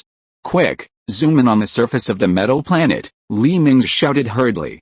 Tianyi quickly enlarged the surface of the metal planet, and the smooth armor formed by welding pieces of metal together appeared in front of Mingze. Obviously, in order to defend against possible powerful attacks, Eva covered the entire war planet with a thick layer of metal armor. This is nothing, the most important thing is that there are no small weapons. This means that when Eva was building it, she calculated that there was no need to waste resources to build small weapons, and there was no warship that could break through the firepower network formed by its fortress guns. Even if there were warships that survived the firepower network formed by the fortress guns, small weapons would have no way to deal with such an enemy. What's more, she certainly didn't expect her fleet to be completely wiped out by the enemy, so she transferred a defense nearby to her mechanical fleet. Now her design to save resources has become the only possibility for the Empire to turn the tables. Send a swarm of drones to test nearby, just in case. Mingze decided to test the waters first. Soon, a small group of drones bypassed the layers of barrage and flew close to the metal planet. To Mingze's surprise, he really didn't encounter any attacks. Eva's Metal War Star was only equipped with large fortress cannons. Where are our landing troops? I need them, Mingze asked Tianyi. They are waiting outside the battlefield. It will take 2 hours to rush over, Tianyi hurriedly reported after checking the position of the fleet. These fleets were originally prepared for the Empire to occupy Eva's star field, but they were unexpectedly put to use now. Which units have space environment survival devices? Mingze asked again. We have the Imperial Auxiliary Army, Orbital Airborne Army, Robot Forces, Special Warfare Mecha Forces, Imperial Marines and Sith Warriors equipped with survival devices. Tianyi displayed the pictures of several arms in the form of a holographic screen. Order the transport ships of the Imperial Auxiliary Forces, Orbital Airborne Forces, Robot Forces, and Special Warfare Mecha Forces to the edge of the range of the metal planet. All the selected arms prepare for special airborne operations. Mingze's eyes were full of determination. No difficulties could stop him, even if it cost hundreds of millions of lives. We brought 70 million Imperial Auxiliary Forces, Corruptors, Ambitions, 30 million Orbital Airborne Forces, Monarchs, Parkers, Ambitions, 30 million Combat Robots, and 1 million Special Warfare Mechas. Should we all set off? Tianyi confirmed again. All set off, Li Mingze nodded. 2 hours later, the transport ships of the four arms that arrived began to rush towards the range of the metal planet, accompanied by drones. Soon, the transport fleet came to the range of the metal planet. Soldiers wearing fully enclosed power armor began to float out of the transport ship and drifted towards the drone group. Lunas was a corruptor. In the last battle decades ago, the corruptor civilization was defeated and he became a prisoner. However, the Empire gave them a chance and let them voluntarily become the Imperial Auxiliary Army. As long as they could survive 5 battles, they could be upgraded to the Imperial Orbital Airborne Army. After persisting for 5 more battles, they could get rid of their slave status and become glorious third-class citizens of the Empire. Lunas, who was unwilling to be a slave, decisively signed up for the Imperial Auxiliary Army. Originally, he received the task of receiving the occupied area. Who would have thought that after the transport fleet arrived at the target star field, the task suddenly changed? Their current task has become a special airborne. They need to pass through the enemy's firepower network and land on the enemy's surface. He was just a little curious about this, and didn't have any too much fear. You know, he had already experienced dozens of airborne battles in the consciousness infiltration machine. However, Lunas would not know how the battle he was about to experience would be beyond his imagination. Alert, we are approaching the enemy's range. All crew members please hold the handrails beside you. There may be severe vibrations after being attacked. As the alarm sounded on the spacecraft broadcast, Lunas began to organize his equipment. He must check his equipment before airdropping into the orbit, otherwise he will die in the vacuum environment. As for the so-called vibration, he knew that it was just a comforting word. For the transport ship he was riding, it was lucky that it did not explode after being hit by the enemy's gun. There would be no bullshit vibration at all. Okay, we have arrived at the coordinates, everyone set off. As the captain's voice came from Lunas's headset, Lunas and other team members stood up from their seats and trotted towards the corridor of the transport ship. At this time, the corridor of the transport ship was already crowded with soldiers. Everyone was ready to go, waiting to enter space from the launch bay of the transport ship. Soon, it was Luna's turn. After taking 2 steps, he came to the door of the launch bay. As the isolation door of the launch bay opened, Lunas laid down in. Remember, there will be drones to pick you up after you launch. Each of you will have 1 drone. Remember to hold on to the drones. The captain's voice suddenly came to Lunas's ears, but the hatch that was quickly closed made him alert. 3, 2, 1. Launch. After the countdown ended, Luna's body was thrown into the space below the transport ship. At this time, a drone that had been waiting for a long time instantly came under Lunas. Lunas grabbed the drone before the captain's words had faded from his mind, and soon he was fixed on the drone. After the drone picked him up, it began to fly to the right side of the warship. Only then did Lunas focus on the battlefield. Countless drones were constantly flying out from under the transport ship, and each drone had a soldier lying on it. These drones with people on them began to accelerate towards the metal planet in the distance. As the drones flew out of the fleet of transport ships, Lunas's vision suddenly became wider. He saw that the entire starry sky was filled with the Empire's silver drones. In addition to the auxiliary troops, some drones had gray mechas lying on them, and some had robot soldiers lying on them. These transport swarms consisting of hundreds of millions of drones began to fly towards the metal planet under the cover of the attack swarm. Chapter 386 Breaking into the Metal Planet. Lunas swore that he had never seen such a spectacular scene. The dense and countless drone swarms were like a huge net covering the metal planet. At this time, Eva had already reacted. The fortress cannons began to spew out anger, and countless electromagnetic shells were fired at the swarm where Lunas was. Quick, quick, get out of the way. Seeing a flash of light shooting towards him in the distance, Lunas slapped the drone and shouted in fear. But no matter how loud he shouted, it was useless. The vacuum of space blocked his voice.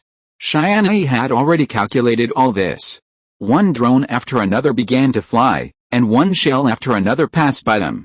Lunas, who felt the shells flying past him, kept screaming. You know, In the decades of learning in the consciousness infiltration machine, he had never experienced such a thrilling scene. But soon he got used to it all, and gradually fell silent and stopped shouting. Soon, the first round of salvos fired by the metal planet was dodged by the drone swarm. However, Li Mingze knew that this was just a fluke, because the distance was too far. Tianyi had enough time to calculate the trajectory of these shells, allowing the small and flexible drones to easily dodge. When the drone swarm approaches the metal planet, it will not be so easy to dodge. At that time, Tianyi will not have time to calculate the trajectory of the electromagnetic shells fired from close range. After another 20 minutes of flying, the drone swarm ushered in the second round of salvos. Because the distance was closer this time, the drone swarm lost thousands of drones, but this was insignificant compared to the hundreds of millions of drones. After another 20 minutes, because the distance was even closer this time, the drone troops lost 120,000 drones, and 110,000 Imperial auxiliary soldiers died. Another 20 minutes, the drone swarm was very close to the metal planet. As long as they survived this last round of shooting, the drone swarm could reach the surface of the metal planet. Just when Li Mingze thought that even if they couldn't dodge, these fortress guns could kill millions of drones at most, a fired shell suddenly exploded and turned into a scattered bullet. The flying shrapnel easily took away the lives of drones and soldiers. In this instant, more than 8 million auxiliary soldiers died in battle, and 2 million other soldiers also died under the shrapnel. The damage caused by this wave of shrapnel to the Imperial army was too great. But even so, Eva could not stop the Imperial army from moving forward. The Imperial army had broken through the airspace of the metal planet, and they would be able to land on the metal planet in a few minutes. Eva also realized the seriousness of the problem. She immediately began to mobilize hundreds of millions of robots working in the metal planet to rush to the surface.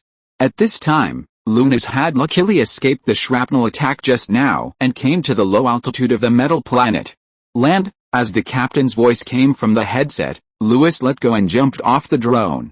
However, due to the negligible gravity of the metal planet, Lunas could only control the thrusters on his back to send him to the ground. Following him were countless other soldiers. It was like a heavy rain on the metal planet, and small dots flew from the sky to the surface of the metal planet. Be alert, be alert. After landing, Lunas pulled out the rifle on his back and scanned the surroundings. The electromagnetic adsorption device on his shoes firmly adsorbed him to the ground.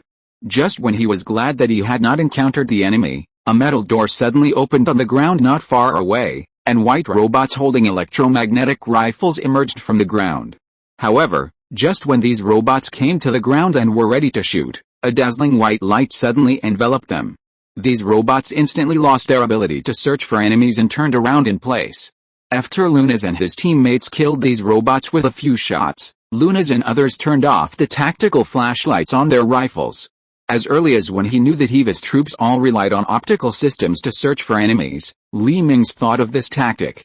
However, because there was no time to complete the transformation on the battleship, he could only experiment with these ground troops. Who knew that it was really effective? These robots would instantly lose visual capture after being illuminated by this tactical flash, and even the infrared capture was burned by the special frequency of the tactical flash. If Eva had known that this day would come, she would not have equipped these simple robots with only optical and infrared scanning devices in order to save materials. However, she had no chance to regret. The Empire's ground forces broke through the defense line formed by the robots and began to move deeper into the metal planet. At this time, in addition to controlling the fortress cannons to prevent the Imperial fleet from taking the opportunity to attack, Eva began to race against time to transform her robots so that they no longer had only optical and infrared scanning devices. By then, the Empire's tactical flashlights would have no effect on them. These modified robots began to rush towards the direction of the Imperial troops. At this time, the orbital airborne troops responsible for destroying the fortress cannons on the ground of the metal planet had installed explosives on the fortress cannons near each landing point. As these explosives were detonated one by one, the fortress cannons that originally stood on the metal planet began to fall. The explosion triggered by the energy hub destroyed the energy pipelines of these fortresses, and the explosion began to spread along the energy pipelines. Soon, the energy pipelines buried underground also began to explode violently. The metal planet began to fall into darkness piece by piece.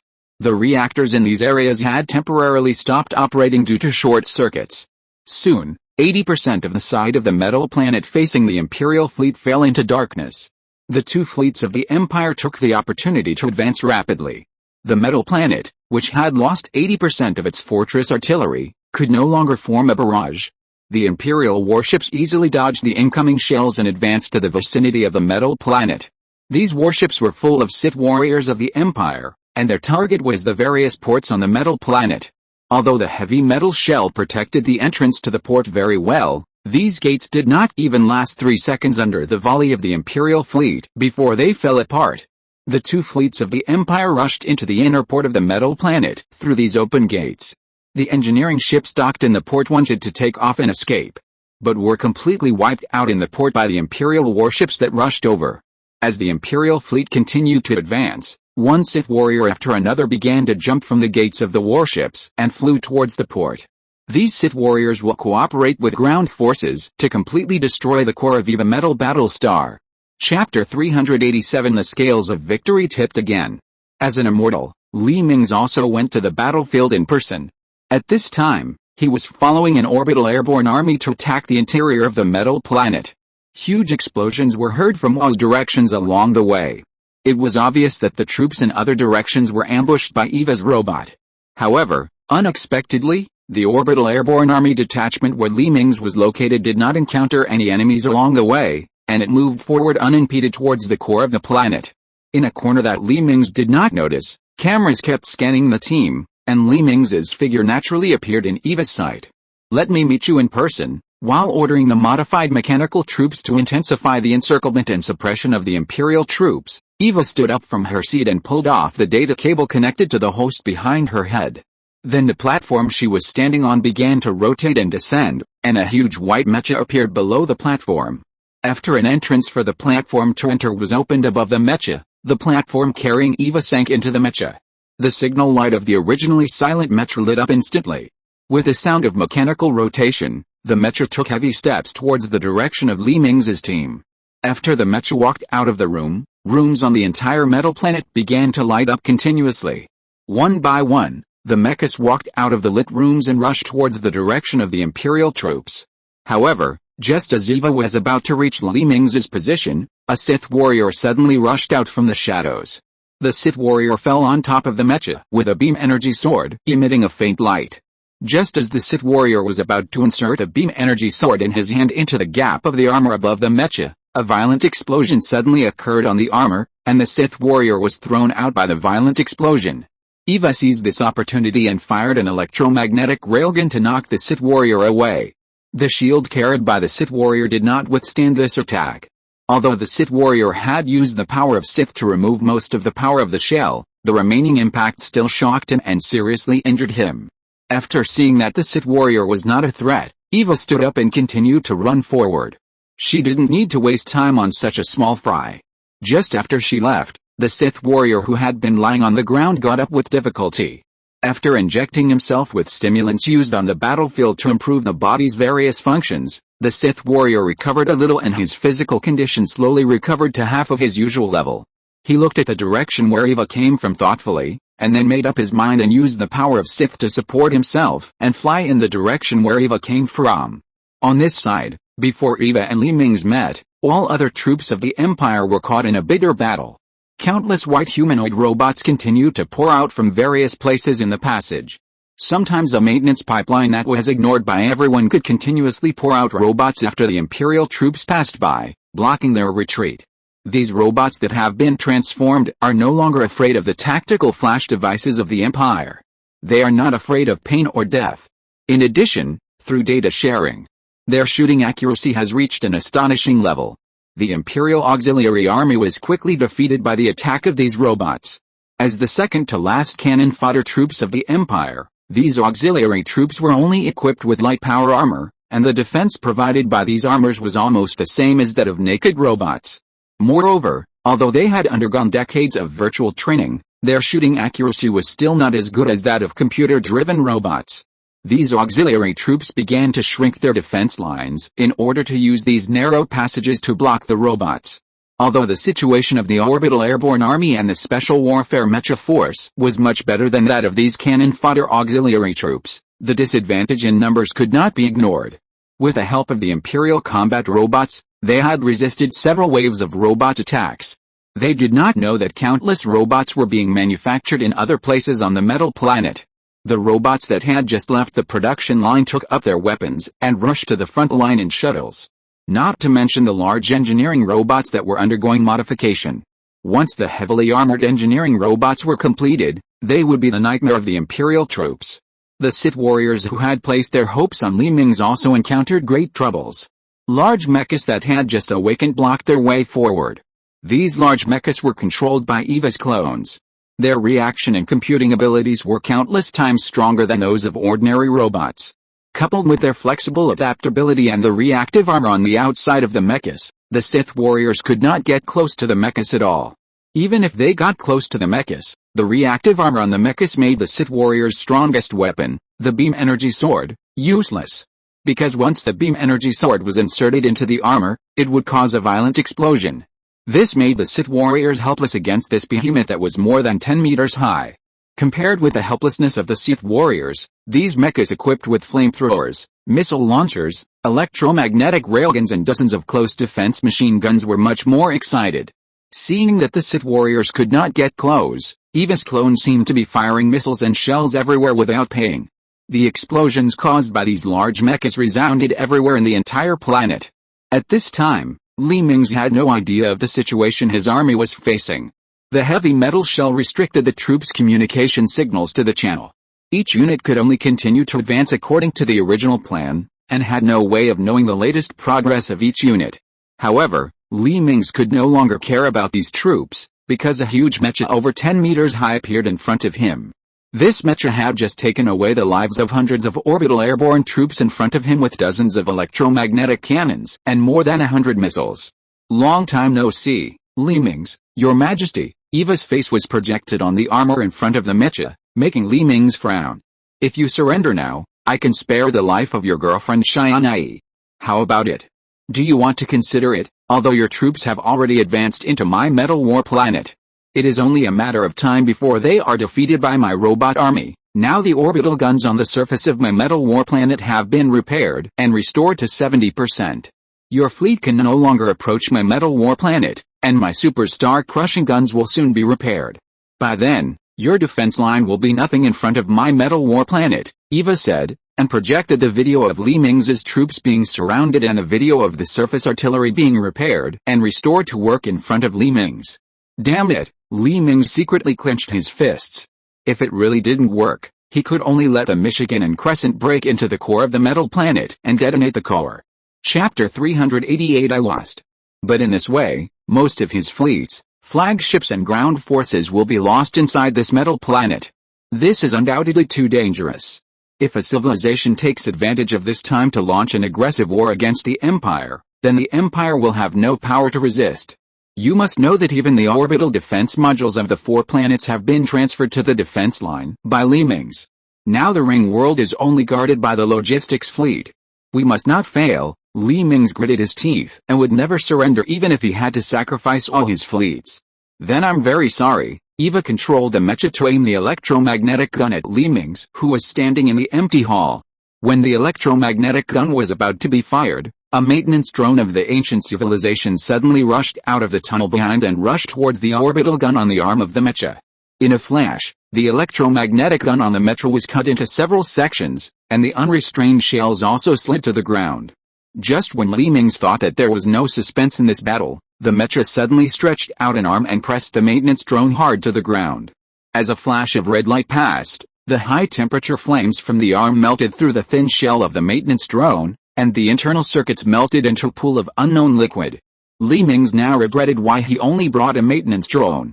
Your troops have been forced to the ground of the Metal War Star, and your landing operation has failed. EVA threw away the scrapped electromagnetic gun and raised a Gauss machine gun again, aiming it at Mingze's head. Mingze was about to say something cruel, but EVA's face suddenly changed. You win, I'll do whatever you want. EVA suddenly removed all the weapons on her mecha, and the armor of the mecha slowly opened to reveal the robot with EVA's core. Mingze was dumbfounded. He didn't know what happened at all. Did Eva let him win?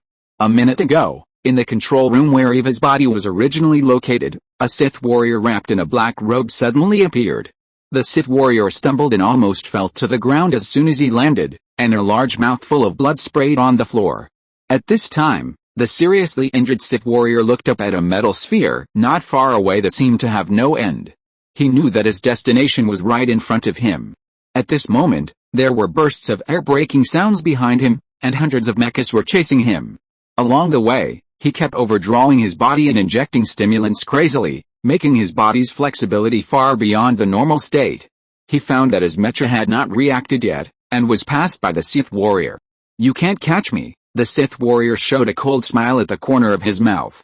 Seeing the huge metal sphere flashing with lightning not far away, although he didn't know the function of this metal sphere, it must be some kind of important facility. If he could solve this facility, then his death would be valuable. Long live His Majesty! Long live the Empire! With a shout, the Black Warrior rushed towards the metal sphere flashing with lightning in the horrified eyes of Eva. Through the camera, the violent Sith power was released from this dedicated Sith warrior. At this moment, his spirit was sublimated, and the Sith power broke through to the master level. Unfortunately, his body was already seriously injured, and he was constantly overdrawing his vitality during the flight. At this time, the life of this Sith warrior had come to an end. However, the huge Sith power generated by his breakthrough before his death dragged the suspended metal sphere to hit the surroundings crazily. After the metal sphere broke through several layers of walls, it hid another metal sphere. The huge energy released by the encounter between the two spheres began to spread crazily along the energy path. Soon this energy storm spread to all the energy access points at the core of the entire metal sphere. And this dedicated Sith warrior did not know what contribution he had made unintentionally. These metal spheres are the energy nodes that keep the core of the Metal War Star stable and transmit energy at the same time. These energy nodes, which are heavily protected under the metal shell of the Metal War Star, were not considered to be artificially hit by another node when they were designed. According to Eva's original design, even if half of the energy nodes were destroyed, the Metal War Star could still operate normally for a year. But Eva never expected that the two energy nodes would collide with each other. The huge energy fluctuations generated by their encounter burned the entire energy network. You should know that the entire planet can maintain an almost weightless state by relying on these countless energy nodes to absorb energy from the core of the planet. Now that the anti-gravity device has lost the energy supply of these energy nodes, it can only use backup energy, but the backup energy is only enough for the anti-gravity device to last for 24 hours. But Eva knew clearly that it would be impossible to repair the entire energy network in 20 months, let alone 24 hours. The construction of this energy network took her 20 years. When she knew that her Metal War planet could not be saved, Eva knew that she had lost, and she lost completely. In 24 hours, this Metal War planet will collapse into the interior of the metal planet under its own gravity, like a star destroyed. In the end, this metal planet will shrink into a special planet made of all metal. Your subordinates are really excellent. I have to admit defeat. Eva looked at the confused Mingze and told him everything that was about to happen to this metal planet. Use your internal communication to inform my troops to prepare for evacuation, and take all the robot troops you can take with you. Mingze walked over and patted Eva's shoulder, who was half kneeling on the ground. This is the intelligent brain core where my main body is located. I have unlocked its permissions. You can write any code into it. Eva nodded, and while broadcasting through the internal communication of the War Star, she took out the computing core from her chest. We'll talk about this when we return to our star field.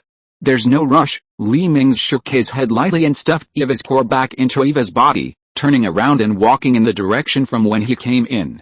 The spacecraft responsible for evacuation has begun to approach the Metal War Star, and the troops on this planet will be able to evacuate soon.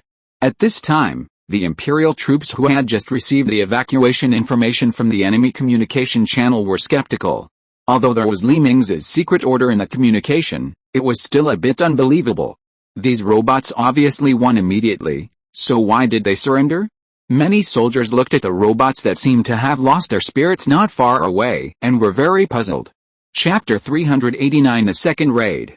A few hours later, the surrendered robots and the Empire's troops boarded the evacuated transport ship one by one and took off.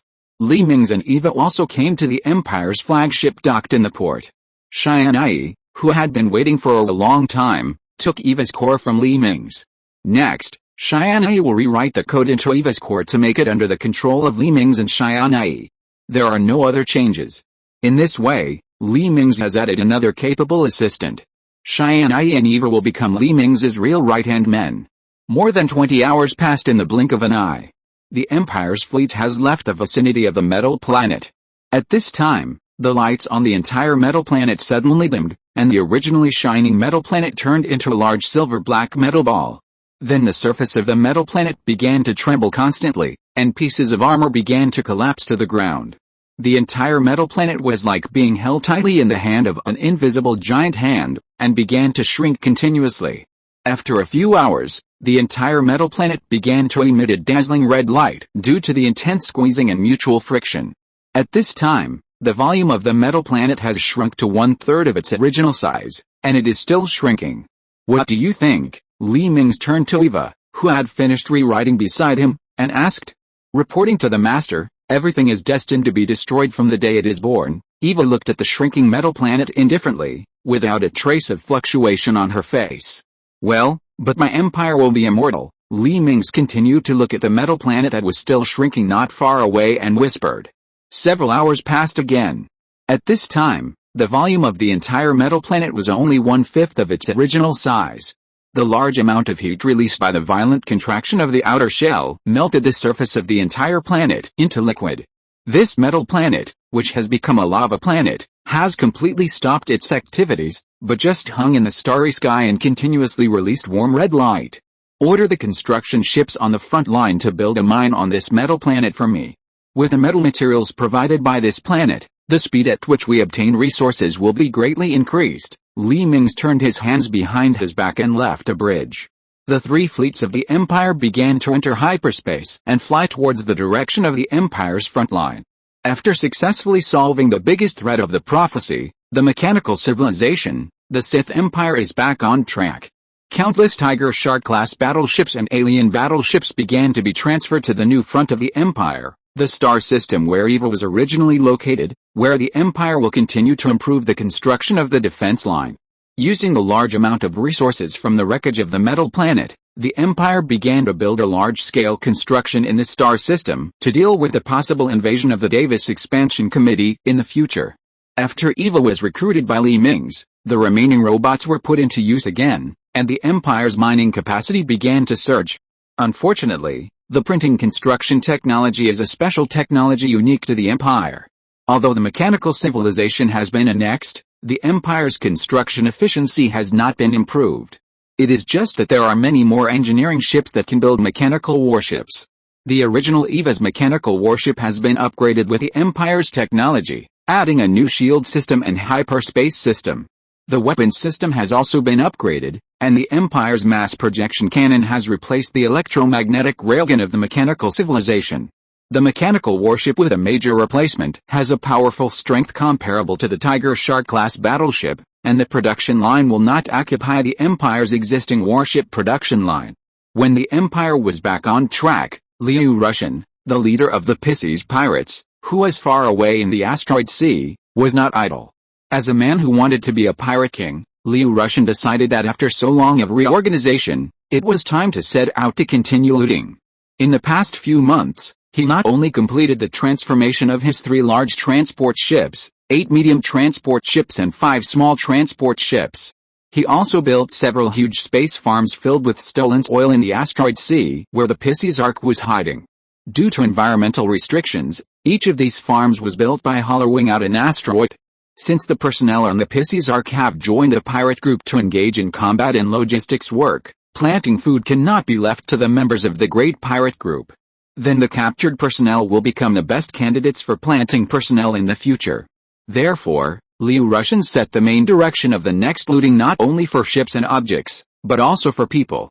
After several hours of preparation, 2 Imperial cruisers, 6 Imperial destroyers, 3 large transport ships converted into drone motherships, and 8 medium transport ships converted into armed destroyers slowly lifted off from the port extending from the Ark. After the construction drones dragged away the many asteroids blocking the pirate fleet, the empty starry sky was revealed. As the fleet slowly accelerated, it soon left the gravity well of the asteroid sea, and the small fleet of 19 ships jumped into hyperspace and disappeared.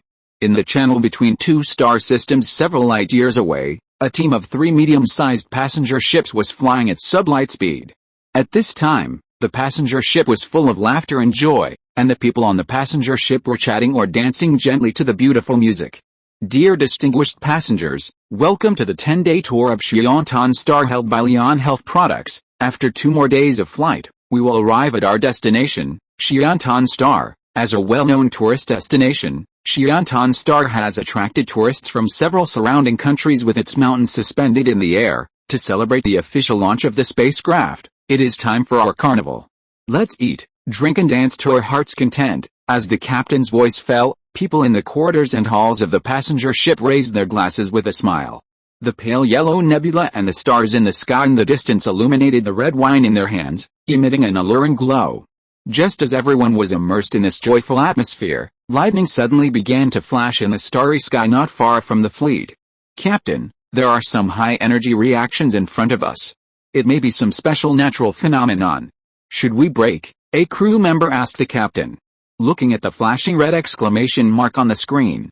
Hey, slow down, the captain gave the order reluctantly. You should know that the time and energy required for these spacecraft to enter the sublight speed state are amazing. Each emergency braking not only means a waste of a lot of time, but also means that more energy will be consumed, and the captain's income for this flight will also plummet. However, for the safety of the spacecraft, this braking is necessary. Any small accident at sublight speed is fatal to the spacecraft. Chapter 390, Stealing People. As the brake thrusters in front of the 3 passenger ships began to continuously emit flames, the speed of the 3 spacecraft slowly decreased. Just as the captains of the 3 spaceships were quietly waiting for this strange natural phenomenon to occur, a fleet painted in black suddenly appeared in front of the 3 passenger ships. This black fleet has as many as 19 warships, and a white skull is sprayed on the bow of each warship. And on the signal tower above the warship is a huge flag hanging, which is the symbol of the Pisces pirates, a long sword full of sharp teeth inserted between 2 intersecting sharks. Hello, my dear prey, Liu Russian's obscene voice appeared in the communication channel of the 3 passenger ships.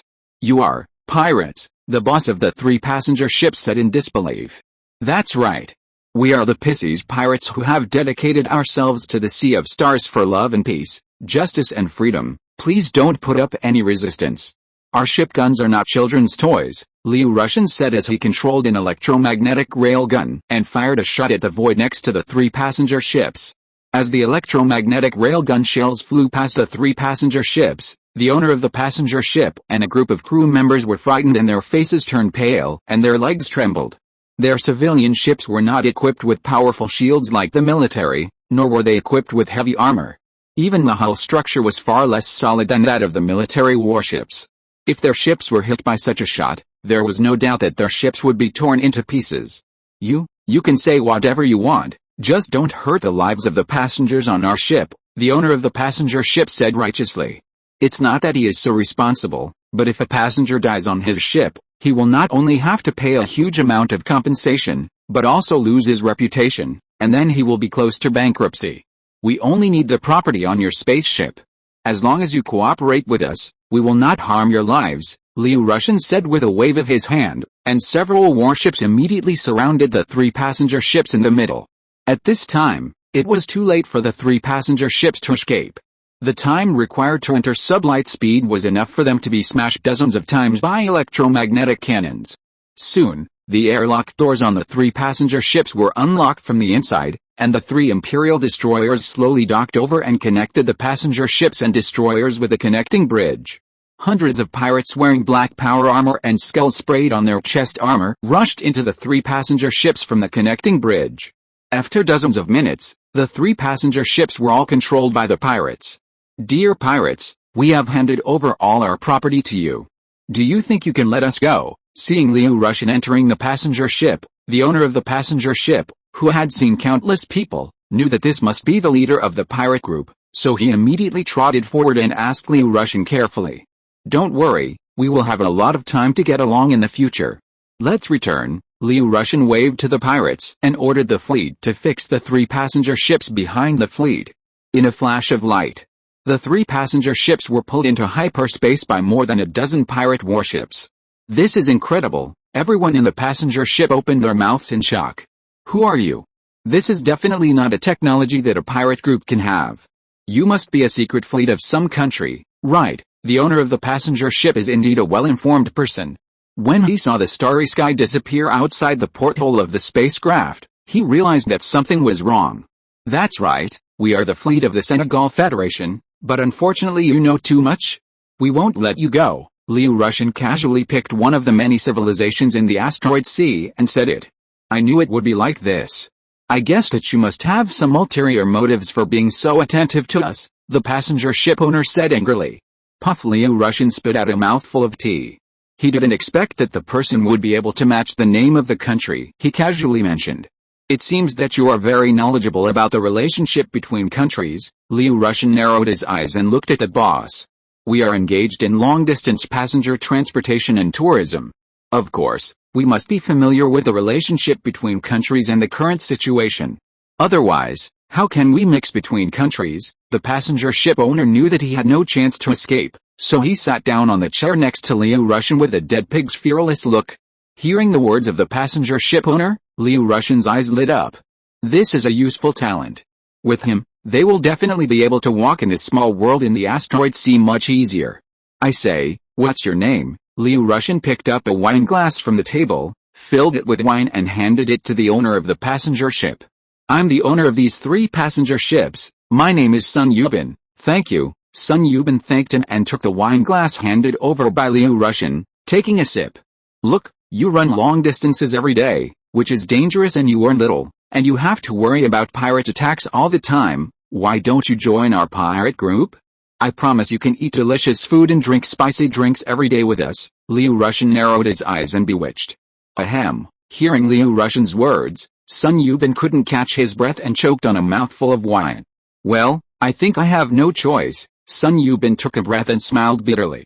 Haha, I like people like you who know the times. Liu Russian patted Sun Yubin's shoulder with satisfaction. Come on, take our new member down to change into a new outfit. Liu Russian clapped his hands, and 2 pirate soldiers came in and took Sun Yubin to the locker room. A few hours later, after the drones had dragged away the many meteorites blocking the road, the Pisces pirates' fleet slowly sailed into the main base. The people on the passenger ship kept their mouths open all the way. They didn't expect that there was such a huge base hidden in this asteroid sea. Some smart people's faces gradually became unhappy. They knew that since the other party had exposed the location of their nest to them, they would definitely not let them leave.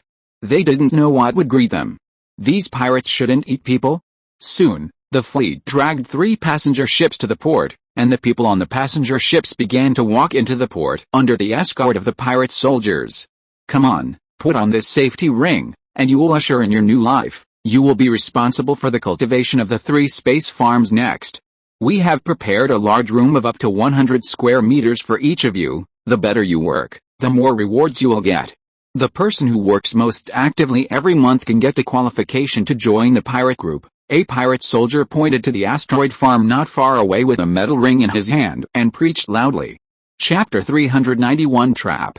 Under the threat of the pirates' guns, the passengers on the passenger ship, who had no power to resist, put on safety rings that could release electric shocks, and then entered the small spacecraft waiting on the side. These captives who had become farmers quickly entered their respective roles.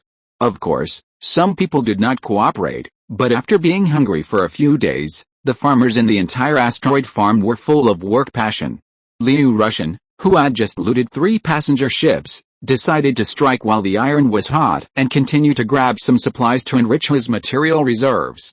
After a simple supply, the fleet left the pirate base and flew towards the waterway where these spacecrafts often pass. However, a few days later, Liu Russian was embarrassed to find that he could no longer hijack even one spaceship. All of this was related to the fact that Sun Yubin, the owner of the passenger ship, reported the abnormal situation when the pirate group appeared to the waterway safety department. Since the 3 passenger ships were hijacked by the fleet of the Pisces pirate group, the legend of a mysterious pirate group in the starry sky began to spread everywhere. It is said that this pirate group will suddenly appear after a flash of light, which is very mysterious. Now, after detecting an unknown energy reaction in the starry sky ahead, civilian spacecraft will no longer stop the spacecraft, but speed up to bypass it. Even if they deviate from the course, they will not stop the spacecraft at the risk of being hijacked by pirates. After waiting for half a day, Liu Russian found that not only did no spacecraft stop, but even the spacecraft on this route disappeared. Liu Russian vaguely guessed that the whereabouts of his pirate group might have been discovered by the authorities of this country, so he had no choice but to return to the base camp with his fleet. "Do you have any ideas?" Liu Russian, who returned to the spaceship lounge, asked Sun Yubin, who was sitting in a chair and watching a video. "Captain, are you asking about our pirate group running away?" Sun Yubin put down the computer in his hand and looked up. "That's right, since we robbed your spaceship, all the spaceships are now going around our star area," Liu Russian sighed. "Captain, I have a way." Sun Yubin touched his chin and said in a deep voice. "Oh? What's the solution?" "Tell me, we do this and then this." Okay, if this solution works, I'll give you a big reward." Liu Russian nodded with satisfaction, and his heart suddenly became happy. A few days later, in a channel leading to Xiantan Star, a large transport ship suddenly received a distress message from deep space. Squeak. Squeak. Did anyone receive it? Request for rescue. I'm the boss of Xiantan Tourism Transportation Company. My spaceship's propeller was destroyed in the pirates' robbery. Request for support. The crew in the bridge of the large transport ship magnified the distress message on the big screen. Should we go to rescue them? A crew member asked, looking at his colleagues around. We have to go. After receiving the distress signal, the signal has been recorded in the transport ship's black box. According to federal law, all spaceships should immediately implement rescue after receiving the distress signal, and those who escape will be sentenced to 6 months in prison. A crew member shook his head and reminded. Okay, let's go over and take a look. I hope we are not encountering pirates. Angela, open all the defensive weapons on the ship, send a message to the other party and ask him to provide us with their identity information. The captain hesitated for a moment and finally decided to go to the rescue. However, it is better to confirm the identity of the other party before going to the rescue. No matter how cautious you are, it is not too much. My name is Sun Yubin, this is my identity code, and this is the code of my 3 passenger ships. Soon, the transport ship received the feedback from the distress ship. After comparing the information with the official list of hijacked ships, the crew members all breathed a sigh of relief. That's right, the one who sent the distress signal was Sun Yubin himself, who was robbed by pirates, and the 3 passenger ships were also the officially announced robbed passenger ships. Captain, we did not find any unidentified spacecraft and special energy reactions around the target point, so there should be no ambush. The crew member in charge of the detector turned around and reported to the captain. Very good, the target point is only these 3 powerless ships. It seems that the distress signal is real. We will go to rescue you now. You will be able to go home soon. In the control room of the passenger ship, the pirates disguised as passengers and crew members all showed a smile of conspiracy. 20 minutes later, the 2-kilometer-long large transport ship slowly stopped beside the 3 passenger ships. A small spaceship carrying 10 fully armed transport ship security personnel flew towards the leading spaceship of the 3 passenger ships. As the airlock door rose, 10 security personnel holding rifles entered the passenger ship where Sun Yubin and Liu Russian were. Thank you for saving us, and we will prepare a big red envelope for you when we go back. Sun Yubin pretended to be grateful and walked forward, hugging the captain-like man who was leading the group twice. Liu Russian in the crowd not far away couldn't help but smack his lips. This Sun Yubin is really an acting expert, and he got into the role so quickly. No, that's what we should do. Hearing that there was a red envelope to be taken, the attitudes of the many security personnel who were originally reluctant were obviously much better, and they became enthusiastic. Soon, Sun Yubin and some of the surrendered crew members checked their identities with the security personnel who came from the transport ship. After checking the identities of these people, they did not find anything abnormal. In addition, with the stimulation of the big red envelope, these security personnel relaxed their vigilance, so they did not check the identities of other people one by one. Report to the bridge. This is the boarding team. The personnel on the 3 passenger ships have been confirmed. Do you want to take them on board? You can board the ship. The transport ship sent a message that you can board the ship. By the way, Do you still want these 3 ships? The security captain seemed to suddenly remember something and turned to Sun Yubin and asked. Yes, I have located the coordinates. When we go back, we will find a tugboat company to salvage them. Sun Yubin nodded quickly. That's fine. Our transport ship is already full of cargo and can't tow your 3 passenger ships at all. The security captain also nodded and turned to walk towards the small spaceship. At this time, small transport ships began to take off from the small port of the transport ship and flew towards the 3 passenger ships. Not long after, the passengers on the 3 passenger ships were safely transferred to the cargo hold of the transport ship. Unexpectedly, as soon as these passengers entered the cargo hold of the transport ship, they pulled out rifles from their suitcases. Thousands of passengers holding rifles quickly controlled the entire transport ship, while the crew on the bridge knew nothing about this, as they were attracted by Sun Yubin. If you're listening to this novel on a channel other than Fanfic World, it means they downloaded and uploaded it without effort. We cordially invite you to visit our channel, Mundo Fanfic Novelis.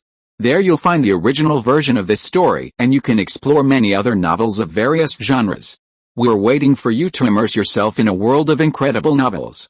Chapter 392, The Threat of Unknown Biological Groups. Hello, Boss Sun. Welcome. Sun Yubin came to the bridge under the guidance of the crew, and the captain and others who had been waiting for a long time surrounded him. Even the crew responsible for cabin monitoring stood up and left their work posts, which gave the pirates an opportunity. Because the weapons carried by many pirates were packed in special suitcases that could avoid scanning, they did not trigger the alarm on the spacecraft. These crew members would never guess that these people were aliens from the outside world. After seeing that the spacecraft did not alarm, these crew members relaxed their vigilance. In their opinion, even if there were thousands of more people, they would not be able to beat their hundreds of fully armed security personnel without weapons. Thank you for your rescue. When I go back, you will definitely give me red envelopes, Sun Yubin also said politely with a smile on his face. At this moment, Liu Russian's voice suddenly came into Sun Yubin's ears. The entire transport ship had fallen into the control of the pirate group, and all the security personnel had surrendered. Hearing this, Sun Yubin was very calm and slapped the switch of the hatch behind him with his backhand. The alloy door of the bridge, which was originally closed, slowly opened to both sides. Just when everyone in the bridge was puzzled, dozens of pirates with rifles rushed in and pointed their rifles at everyone in the bridge. Well, it's true that you will get red envelopes when I go back, but it's a pity that I can't go back. Sun Yubin shrugged and made way for Liu Russian behind him to walk to the front. Congratulations, everyone. Now you are the captives of our Pisces pirates. From now on, this large transport ship is the property of our pirate group, and so are you. Liu Russian clapped his hands, and half of the soldiers put down their rifles and walked forward to tie up the crew one by one. You are willing to be a running dog of dirty pirates. Bah, the captain of the transport ship looked at Sun Yubin viciously. I'm so sorry, I am the dirty pirate you are talking about. Sun Yubin shrugged and knocked the captain to the ground with a punch. Although the crew members around were angry, they could only stare at Sun Yubin fiercely under the restraint. Report to the captain. They have not yet reported the distress signal to the Federation. A pirate soldier who was checking the shipboard computer turned around and reported. Very good, it seems that our method can still be used. Liu Russian laughed twice. At this time, many crew members regretted why they did not report the distress signal to the headquarters in advance, so that other spacecrafts behind could avoid looting. But it was too late to regret. They were escorted by the Pisces pirates and sent to the cargo hold for centralized custody. The remaining pirates boarded the small spacecraft and returned to the 3 passenger ships. This large transport ship will also be towed back to the base camp for modification by the pirate fleet that arrived later. With the insidious Sun Yubin joining the pirate group, they soon became like fish in water, and the pirate business began to go smoothly. At the other end of the Milky Way, the Republic of Andorra, a neighbor of the new human federation, fell into panic. 10 days ago, they found that all the spacecraft sent to a star field outside the Republic of Andorra had lost contact. Although the Republic of Andorra continued to launch probes to this star field in order to find the missing research ships and citizens. But they found nothing. This star field seemed to be covered by some unknown force. Now, at the request of the President of the Republic of Andorra, the heads of several countries gathered in the capital of the Republic of Andorra to discuss the exploration of this star field. Because this star field is outside the Republic of Andorra and is far away from many countries, other countries are not so urgent. However, just when everyone was discussing whether to set up a joint exploration fleet for exploration, they were interrupted by a soldier who suddenly ran into the hall. Mr. President, it's bad. Our probe found something incredible in that star field, the soldier said anxiously, panting. Oh? What? The President of the Republic of Andorra could not sit still and stood up and walked to the side of the soldier. It's a group of biological warships. The soldier put the storage device in his hand on the table. A holographic projection appeared in front of many heads of state after the storage device came into contact with a desktop. Looking at the overwhelming alien warships on the holographic screen, many heads of state felt their scalps tingling. No one noticed that the president of the new human federation, that is, the clone disguised by Mingze, showed a mysterious smile. Yes, according to our intelligence department's analysis of the video, each of these creatures is 800 meters long, equivalent to the size of our destroyer, Sith Empire's frigate. Not only that, there are as many as 3 million in this picture captured by our detector alone. The soldier's tone was a little horrified. Such a large number of unknown creatures just live next to their country. How can he not worry about the safety of his family? What do you think? The President of the Republic of Andorra looked at many heads of state. I think this may be a wandering interstellar biological group. They may pass by us. You don't have to make a fuss. The President of the Slotchy Business Association made a gesture to relax. They destroyed all the probes and spaceships we sent. The President of the Republic of Andorra frowned. You have to know that animals have a sense of territory. The spaceships and probes you sent may be equivalent to invaders to them. Of course, they have to destroy them. The President of the Federation of Commerce shrugged. This statement seemed to win the approval of other heads of state. No one regarded it as an important threat. After all, these creatures did not take the initiative to attack human civilization. How about this? If they start to attack your country, we will send troops together to solve them. Mingze interrupted at this time, winning great favor from the President of the Republic of Andorra. After all, when everyone opposed his point of view, the President of the new human federation stood up. Although he did not completely stand on his side, he at least lent him a helping hand. Okay, we agree with the proposal of the President of the new human federation. After all, we humans should unite to fight against the dangers in the universe. The heads of other countries nodded in agreement. Soon, the meeting ended completely after the holographic images of many heads of state disappeared, but Mingze stayed after the other heads of state left. Chapter 393, Troops Out of Control. A few days later, in a meeting room in the Republic of Andorra, the President of the Republic and a group of senior officials were sitting together with haggard faces. Everyone, we have lost 3 exploration fleets, and now all the soldiers have refused to execute orders. The President sighed with a headache. Now there are voices in the country calling for war. The people hope that we will launch an attack on this hateful biological group and eliminate the danger outside our star field. An official shook his head. We don't know anything about the number and living habits of this biological group. Before we have a comprehensive understanding of this biological group, we must not take the initiative to launch an attack. The President's tone was unquestionable and firm. At this moment, the door of the conference room was suddenly knocked, and the anxious voice of the guard came from outside the door. Come in. The President looked up and signaled the guards guarding the conference room. 2 guards opened the door and walked into the conference room quickly. Report to the President. There is new progress in the monitoring of unknown creatures. Because of anxiety, the soldier spoke a little stuttering. Don't be anxious, talk slowly. The President waved his hand. The soldier took a deep breath to calm down his emotions, and then continued. Just now our detection station found that the unknown creatures have expanded outward again. Now these creatures are only 1 star system away from us. The news from the guard exploded above everyone's head like a thunderbolt in the clear sky. Everyone. The situation has changed. Now the situation is serious and the war is imminent. When you go back, immediately activate the highest level of war alert. All soldiers stop their vacations and return to the troops immediately. All warships gather at the border for the final inspection and preparation before the war. Ministry of Foreign Affairs, you immediately contact other countries to strive for reinforcements to appear on our battlefield in time as soon as the war breaks out. After the President made arrangements with a group of officials, he stood up and left a meeting room. A few hours later, the alarm representing the highest war alert began to sound on various colonies of the Republic of Andorra. All television stations and websites of the Republic of Andorra urgently put up red war alarms. The people ended their vacations and work in panic and returned home. Some soldiers who were originally on vacation also boarded the spacecraft that came to pick them up and returned to their respective bases. Soon after, transport ships and warships loaded with soldiers began to take off from the colonies and gathered towards the border of the Republic. A large number of fleets had gathered on the border of the Republic. There were nearly 2,000 battleships alone, 40,000 cruisers, 500,000 destroyers, and countless warships were coming from the colonies. Dozens of large detachable bases were also built on the planets on the front line of the Republic, and tens of millions of soldiers were continuously transported to the border from all over the country. Information about the expansion of the occupied territory of this biological group was also delivered to the heads of state of several other countries.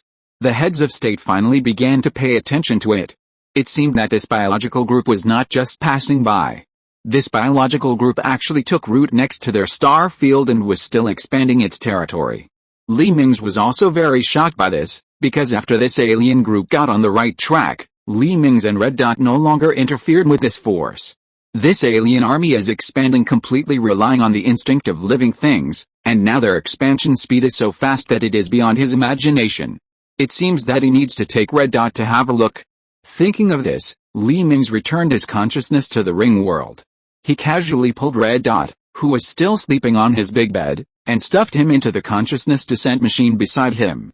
When Red Dot was still confused, Mingze activated the consciousness descent device and wanted to go to the alien group. But something shocked him. He and Red Dot could not enter their bodies in the alien fleet. Time went back to half a year ago. After Mingze and Red Dot returned to the Sith Empire because of Eva's war, these aliens began to reproduce continuously, and the 5th generation of aliens appeared. The 5th generation of aliens produced the 6th generation, until the 11th generation of aliens appeared. This 11th generation of aliens was too far away from the 1st generation, and the distance of the alien special communication frequency could not cross the galaxy without a transfer point. The new generation of aliens, who had not felt the spiritual fluctuations of the alien mother since birth, had undergone some small changes. However, since the body of the alien matrix was still in the fleet, these aliens did not do anything bad. They were waiting for the day when the alien matrix woke up. Who would have thought that when the alien fleet passed a star, a large solar storm broke out, and the spacecraft carrying the Red Dot's body was swallowed by the solar storm. The alien troops that lost the constraints of the alien matrix rioted, because the alien troops that had been under the control of the alien matrix's mental network since birth were regarded as heretics by the new alien troops. Soon these aliens of the old era were swallowed up, and the remaining new aliens began to be born because of the gene hidden in the gene chain, that ensuring that the group always has a mother body. After an alien warship turned into a huge egg-shaped object, a new alien matrix broke out of the cocoon. The aliens with a brand new mother body began to expand wildly under the control of the mother body. The new mother body did not have the moral values cultivated since childhood, Red Dot cultivated since childhood, nor did it have relevant knowledge. All development was based on instinct. Mingze, who found something wrong, immediately arranged for the Alien Research Institute to send a batch of aliens to a remote planet for isolated reproduction. Sure enough, after the 11th generation, because they had not felt the Red Dot's mental network, these aliens became uncontrollable, and one of them evolved into a mother. This shocked Mingze. It seemed that the reason why the alien army developed so quickly must have evolved into a new alien mother. However, the following experiment gave him a reassurance. When the new generation of aliens produced in these laboratories were bred to the dozens of generations, Mingze cancelled the laboratory's shielding of the Red Dot's mental network. These aliens once again returned to the control of the 1st generation mother. The original alien mother began to degenerate and turned into an ordinary alien again. It seems that when creating this alien race, the unknown race took into account the possible rebellion and used genetic technology to ensure the complete hierarchy of the aliens. Chapter 394 Alien Invasion. This complete hierarchy system can make the new generation of aliens, even if they are separated by tens of thousands of years, be immediately controlled when they encounter the mother body. In this way, even if the alien forces on the other side of the galaxy expand to a point that the Empire cannot stop, as long as they take the Red Dot for a stroll, these aliens will become their own fleet again. But now the question is, did the civilization that created the magical race of aliens leave behind the mother body? Or in the countless years of the existence of aliens, are there any alien mother bodies still in this universe? If there are, it would be very bad, and it is hard to guarantee that their alien fleet will not become their wedding dress in the end. Mingze immediately told Muhammad about this terrible idea. And Muhammad's words finally made Mingze feel relieved. These alien forces of the Empire have been thoroughly transformed and upgraded by the Empire many times. They can be said to be a brand new species. Even if the original alien mother body appears in the future, it will not be able to control these modified aliens at all. After knowing that the birth of the new alien mother body was just a false alarm, Mingze returned to the new human federation again. Since Red Dot can still take back control of the alien forces, then we can just print out Red Dot's body and then transfer Red Dot's consciousness. However, Mingze does not plan to do this at present. This method will only be used when the new human federation is threatened. Now he wants to see how this new alien mother body will fight.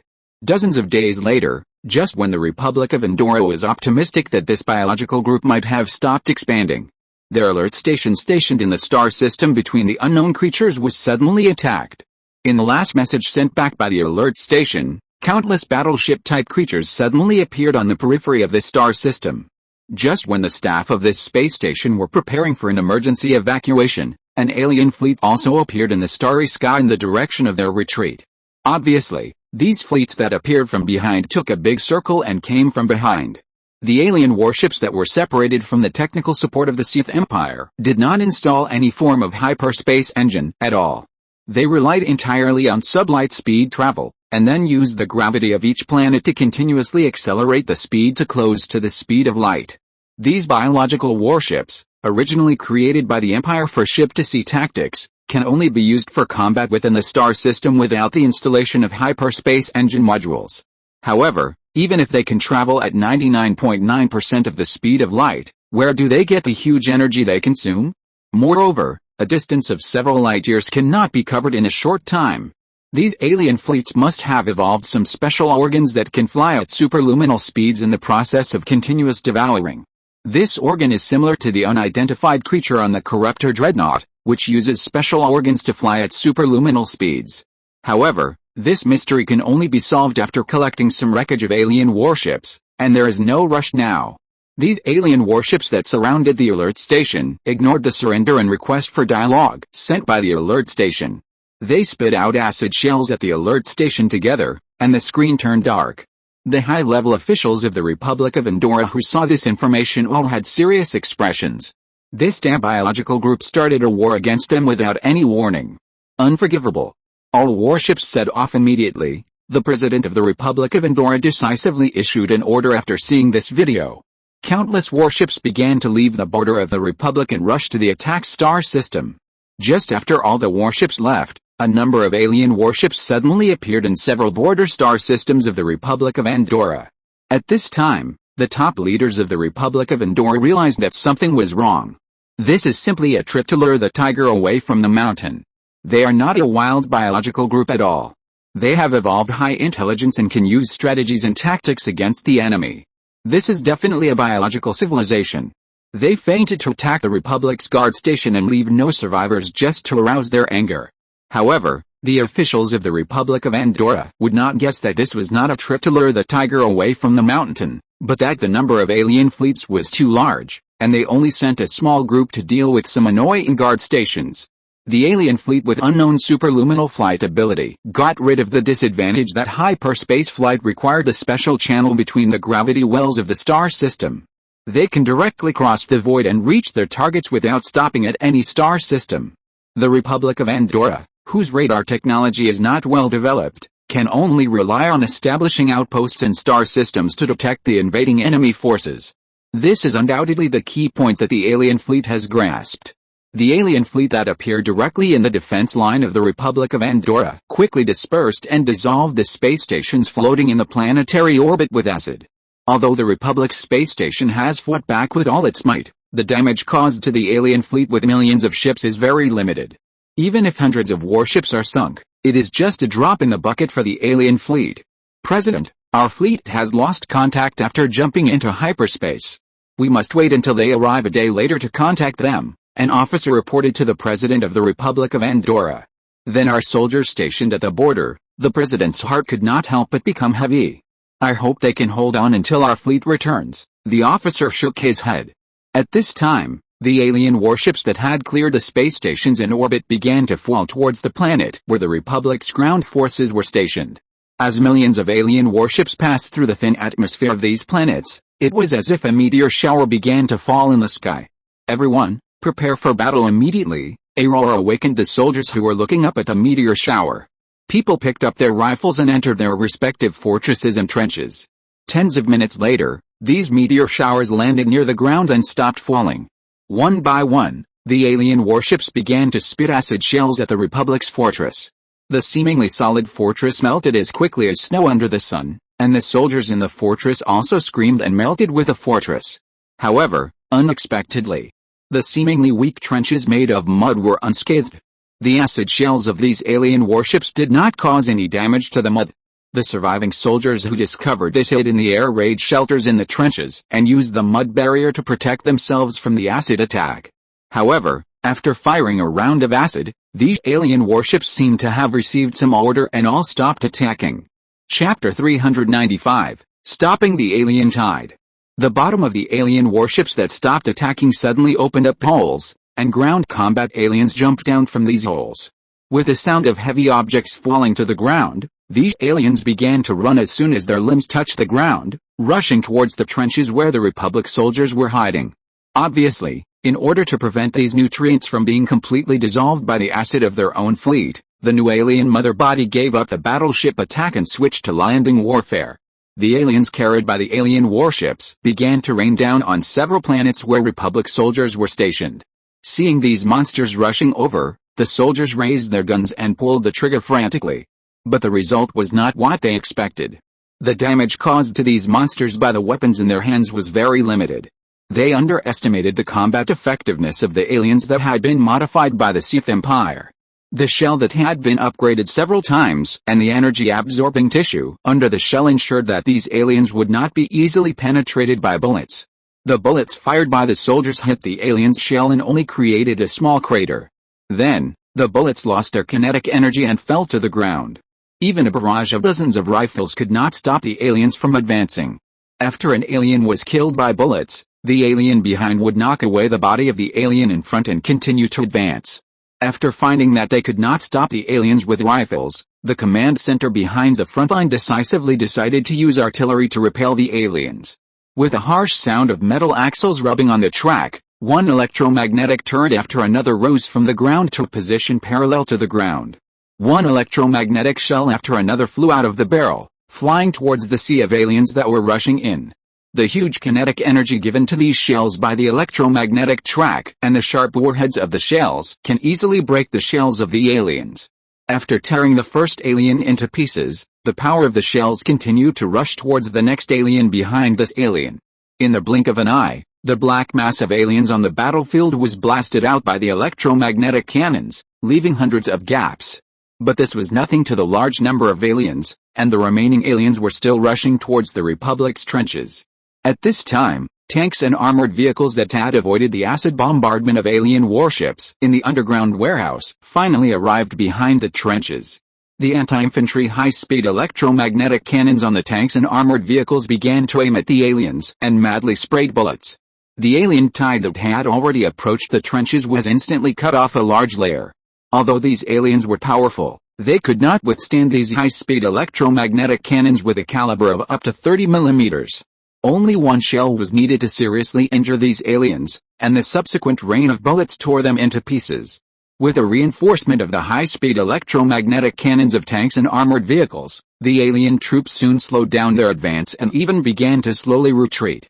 If Mingze could see the scene on the battlefield at this time, he would definitely sigh that the wild mother is a wild mother. It has no concept of various tactics and only knows how to attack with numbers. If you were to command these alien troops, he would have taken down this line of defense 10 minutes ago. At this time, the new alien mother was also very confused.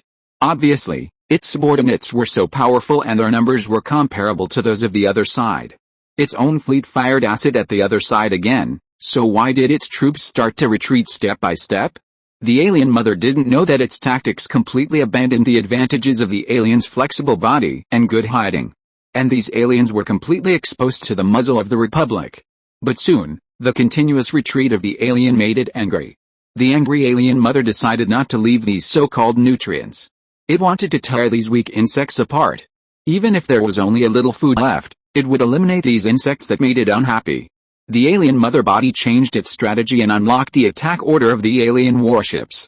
However, in order to maximize the retention of food, these alien warships were only unlocked with bone spur shells.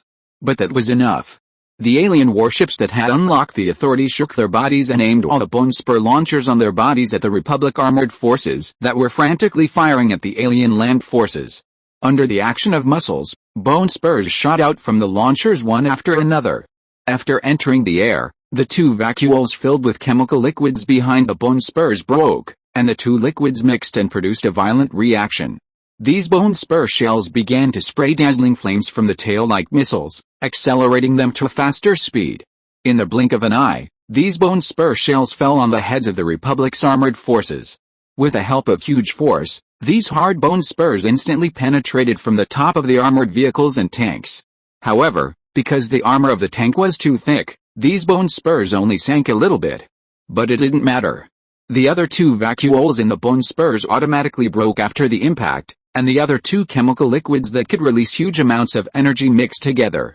Bone spur shells began to explode like fireworks. Although the picture was beautiful, these beautiful fireworks were deadly. Tanks and armored vehicles penetrated by bone spur shells were torn apart in the explosion from the inside out. Although modern weapons no longer have explosive gunpowder, the energy released by the explosion in a small space still burst these iron cans. The electromagnetic rail turrets next to these armored vehicles and tanks were also destroyed by the bone spurs along with these armored forces. The Republic side completely lost its support to stop the alien forces. Without the threat, the alien forces began to advance at high speed again, 500 meters, 300 meters, 100 meters, 20 meters. Seeing that these aliens were about to rush in front of them, the officers in the trenches threw away their rifles and pulled out nearly 80-centimeter-long metal knives from their backs. The soldiers also followed their superiors and threw away their rifles. They knew that in close combat, their rifles were just chicken ribs, and the damage they caused to these aliens was not as strong as the vibration knives in their hands. Kill! As the officers shouted, the vibraswords in the soldiers' hands began to vibrate wildly. And soon the frequency of vibration exceeded the frequency that the naked eye could detect. From the outside, these vibraswords began to turn red, which was a manifestation of the intense vibration releasing high temperature. The aliens who had already arrived in front of the trenches fearlessly rushed towards the Republic soldiers, holding light red sabers. Countless sounds of flesh and blood being pierced rang out from the trenches, accompanied by the screams of the Republic soldiers and the roars of the aliens. Chapter 396 Bloody Massacre. In the trench, the Republic soldiers collided with the aliens that jumped into the trench. Countless Republic soldiers were pierced through by the sharp claws of the aliens. The aliens were also in a bad situation. The Republic soldiers' vibration knives easily tore their shells apart. The internal energy absorption structure was disintegrated under such high-frequency vibrations, and lost its original energy absorption function. However, the soldiers who cut open the alien shells soon screamed in pain. There was no other reason. After the vibration knives cut the aliens into pieces, the acidic blood sprayed from the aliens' bodies splashed all over the soldiers. The power armor shells equipped by these Republic soldiers began to melt quickly under the corrosion of these acidic blood. The soldiers who were splashed on the face armor were the most miserable. In a few seconds, the acid melted through their face armor. Their bodies were completely exposed to the thin oxygen atmosphere. Soon, these soldiers' faces gradually turned pale due to lack of oxygen, and they knelt on the ground with their hands covering their necks. Even worse was the unlucky guy whose head was splashed with acidic blood. Because of gravity, the acidic blood was constantly eroding downwards. After the soldiers' head armor was corroded, the acidic blood dripped onto their heads. With a terrifying corrosion sound, the soldiers whose heads were dripped with acidic blood screamed. However, after a few seconds, these soldiers were silent. Their heads had been completely corroded by the acidic blood. The soldiers whose armor was stained with acidic blood saw these comrades who died in a horrible way, and hurriedly pressed the emergency button on their arms to peel off the outermost armor of the power armor from the power armor. Seeing the armor that fell on the ground and was gradually corroded by the acid, the soldiers just breathed a sigh of relief, and then they were pierced by the aliens that pounced on them from behind. It was not until now that the Republic's military realized that they were no match for these monsters in ground combat. Although the ground forces of these monsters only have one form, the melee ability of these monsters is too powerful. Once these monsters get close to their troops, the only thing that will greet this army is destruction. The Republic's bases on the border were quickly destroyed by the attacks of these aliens. As many as 60 million soldiers who gathered at the front line did not survive, and were all torn to pieces by the aliens. There were people who surrendered, but these monster aliens simply ignored their surrender requests and tore the surrenderers into pieces. This bloody and cruel massacre soon ended completely, and the Republic lost all contact with the border. When the top leaders of the Republic were anxious like ants on a hot pot, the aliens who had finished a battle began to quickly sort out the spoils. The alien corpses that were originally crushed by the Republic's armored forces and electromagnetic turrets were swallowed by the aliens. These are all reusable nutrients. When they return to the battleship, the alien battleship can turn these broken limbs into nutrient solution for the daily use of the alien troops or the production of new alien troops. The bodies of the Republic soldiers on the ground were also carried by the aliens and placed on the special recycling alien battleships. These alien warships will transport all these food back to their home planet and hand them over to the incubator. The incubator will transform all these nearly 50 million corpses into new alien warships and aliens. 10 million have been dissolved by acid. When the Republic's fleet returned to the border, all they had left were armored vehicles and building wreckage. All the remains of the Republic soldiers disappeared, and even the bodies of these monsters were not found. Damn it! Do these monsters know that we will analyze their physiological structure? There is not even a corpse left. The commander-in-chief of the Republic fleet frowned after circling the base that was completely slaughtered under the escort of the guards. Commander, we found the black box of this base. What happened to this base after we lost contact should be recorded in this black box. Several soldiers suddenly ran out from the side, holding a half-person high metal box in their hands. Analyze the black box immediately. I want to know what happened here. There's not even a corpse. Maybe our soldiers are still alive, the commander-in-chief hurriedly ordered. A few minutes later, the metal box containing the black box was slowly opened. A terminal was connected to the exposed black box, and several technicians began to work non-stop. Soon, the last piece of information recorded in the black box was extracted. Play it quickly, the commander-in-chief, who had been waiting impatiently, said anxiously. A holographic screen suddenly appeared in the center of the room, and the screen showed corpses that could not be seen at a glance. These corpses seemed to be neatly arranged in the open space outside the base. Hundreds of black figures suddenly appeared in the screen, each holding a mutilated corpse in their mouths. They put down the corpses and turned around and disappeared. It was obvious that these corpses were the soldiers in this base. What do they want to do with these corpses? The commander-in-chief frowned and stared at the screen intently. At this moment, two 800-meter-long alien warships suddenly fell from the sky. Dozens of tentacles began to extend from the bottom of the alien warships, rolling up the corpses stacked on the ground one by one and throwing them into the big mouths of the alien warships. These damn things actually treat our soldiers as food. The commander-in-chief of the Republic fleet was furious. The senior officers present also had anger in their eyes, but there was also a hint of fear in the depths of their eyes. These monsters are so terrible that they broke through their ground defense line of 60 million soldiers in less than 2 days and carried away all the bodies. Commander, our personnel who went to various bases have uploaded the videos they found to the internal network, a soldier suddenly reminded. Let them all out. The commander-in-chief clenched his hands on the chair fiercely. A series of holographic screens appeared in the room, blocking everyone's vision. These holographic screens were all videos of Republic soldiers being slaughtered by aliens. The miserable state of these soldiers when they died, and the screams when they were pierced and torn surrounded the eyes and ears of the officers. These bugs should all die. The commander-in-chief couldn't help but have 2 tears in his eyes. These are the children of their Republic. Behind them are families. These 60 million brave soldiers of the Republic died in the sudden attack of unknown monsters. Absolutely unforgivable. He must eradicate all these monsters. Chapter 397, Combined Fleet Assembles. A day later, The video and information about the unknown creatures slaughtering the border of the Republic of Andorra were sent to the heads of other countries. The scene where these creatures used the bodies of soldiers as food was highlighted. This information made all the heads of state who saw it feel heavy-hearted. The harm of these creatures was far beyond their expectations. So a meeting with all the heads of civilized countries was held again in the capital of the Republic of Andorra.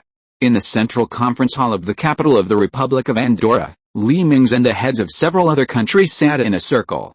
The video of the aliens massacring the soldiers of the Republic was played in the center of the hall. The whole hall was unusually quiet. It is unforgivable to treat humans as food.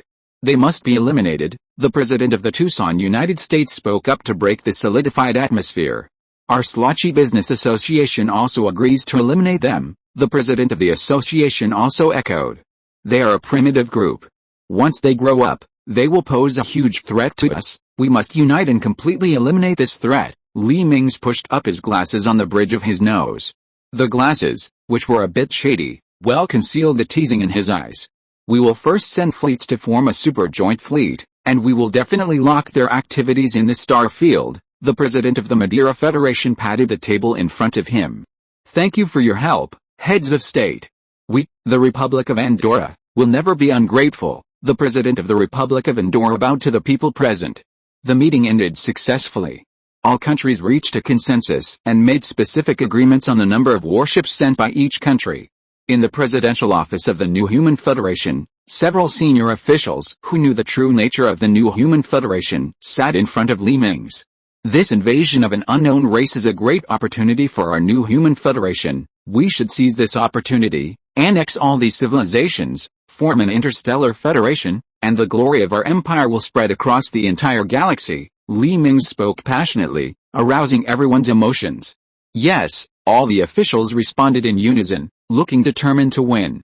A few days later, the New Human Federation sent out 800 battleships, 2,000 cruisers and 20,000 destroyers to join the fleets of several other civilizations to form a multinational joint fleet. This multinational joint fleet has a huge fleet of up to 2,000 battleships, 10,000 cruisers and 100,000 destroyers. This super fleet is too powerful. We will definitely win this war, the fleet commander of the Republic of Andorra said excitedly, standing behind the president. Yes, send all our warships to join them, and we must drive those monsters out completely, the president said firmly as he looked at the multinational joint fleet that was constantly approaching.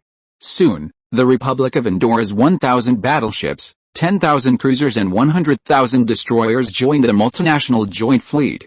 Unlike those countries that only sent 1 to 2 fleets to assist in the war, these fleets are all the assets of the Republic of Andorra. In fact, this joint battle is not only to eliminate the threat of unknown biological civilization, but also to take this opportunity to test the actual combat capabilities of their respective forces. Because the various civilizations have already signed a non-aggression treaty, there has been no friction or exchange of fire between the various countries over the years. Now each country has no judgment on the combat effectiveness of its own warships and those of neighboring countries. It is just the right opportunity to grasp the first-hand information of its own and other countries' warships, which is particularly important for who will be the boss in the future, or even when there is a war between them. This super fleet, which combines the most advanced warships of the 5 countries of the New Human Federation, the Republic of Andorra, the Slotchy Business Federation, the Tucson United States, and the Madeira Federation, gathered on the border of the Republic of Andorra. After receiving a large amount of supplies provided by the Republic of Andorra, the fleet jumped into hyperspace in the direction of the alien fleet. In less than half a day, the defensive fleets assisted by various countries also arrived at the border of the Republic of Andorra, one after another. These fleets will not participate in the war. Their mission is to ensure the safety of the Republic of Andorra when the multinational joint fleet attacks.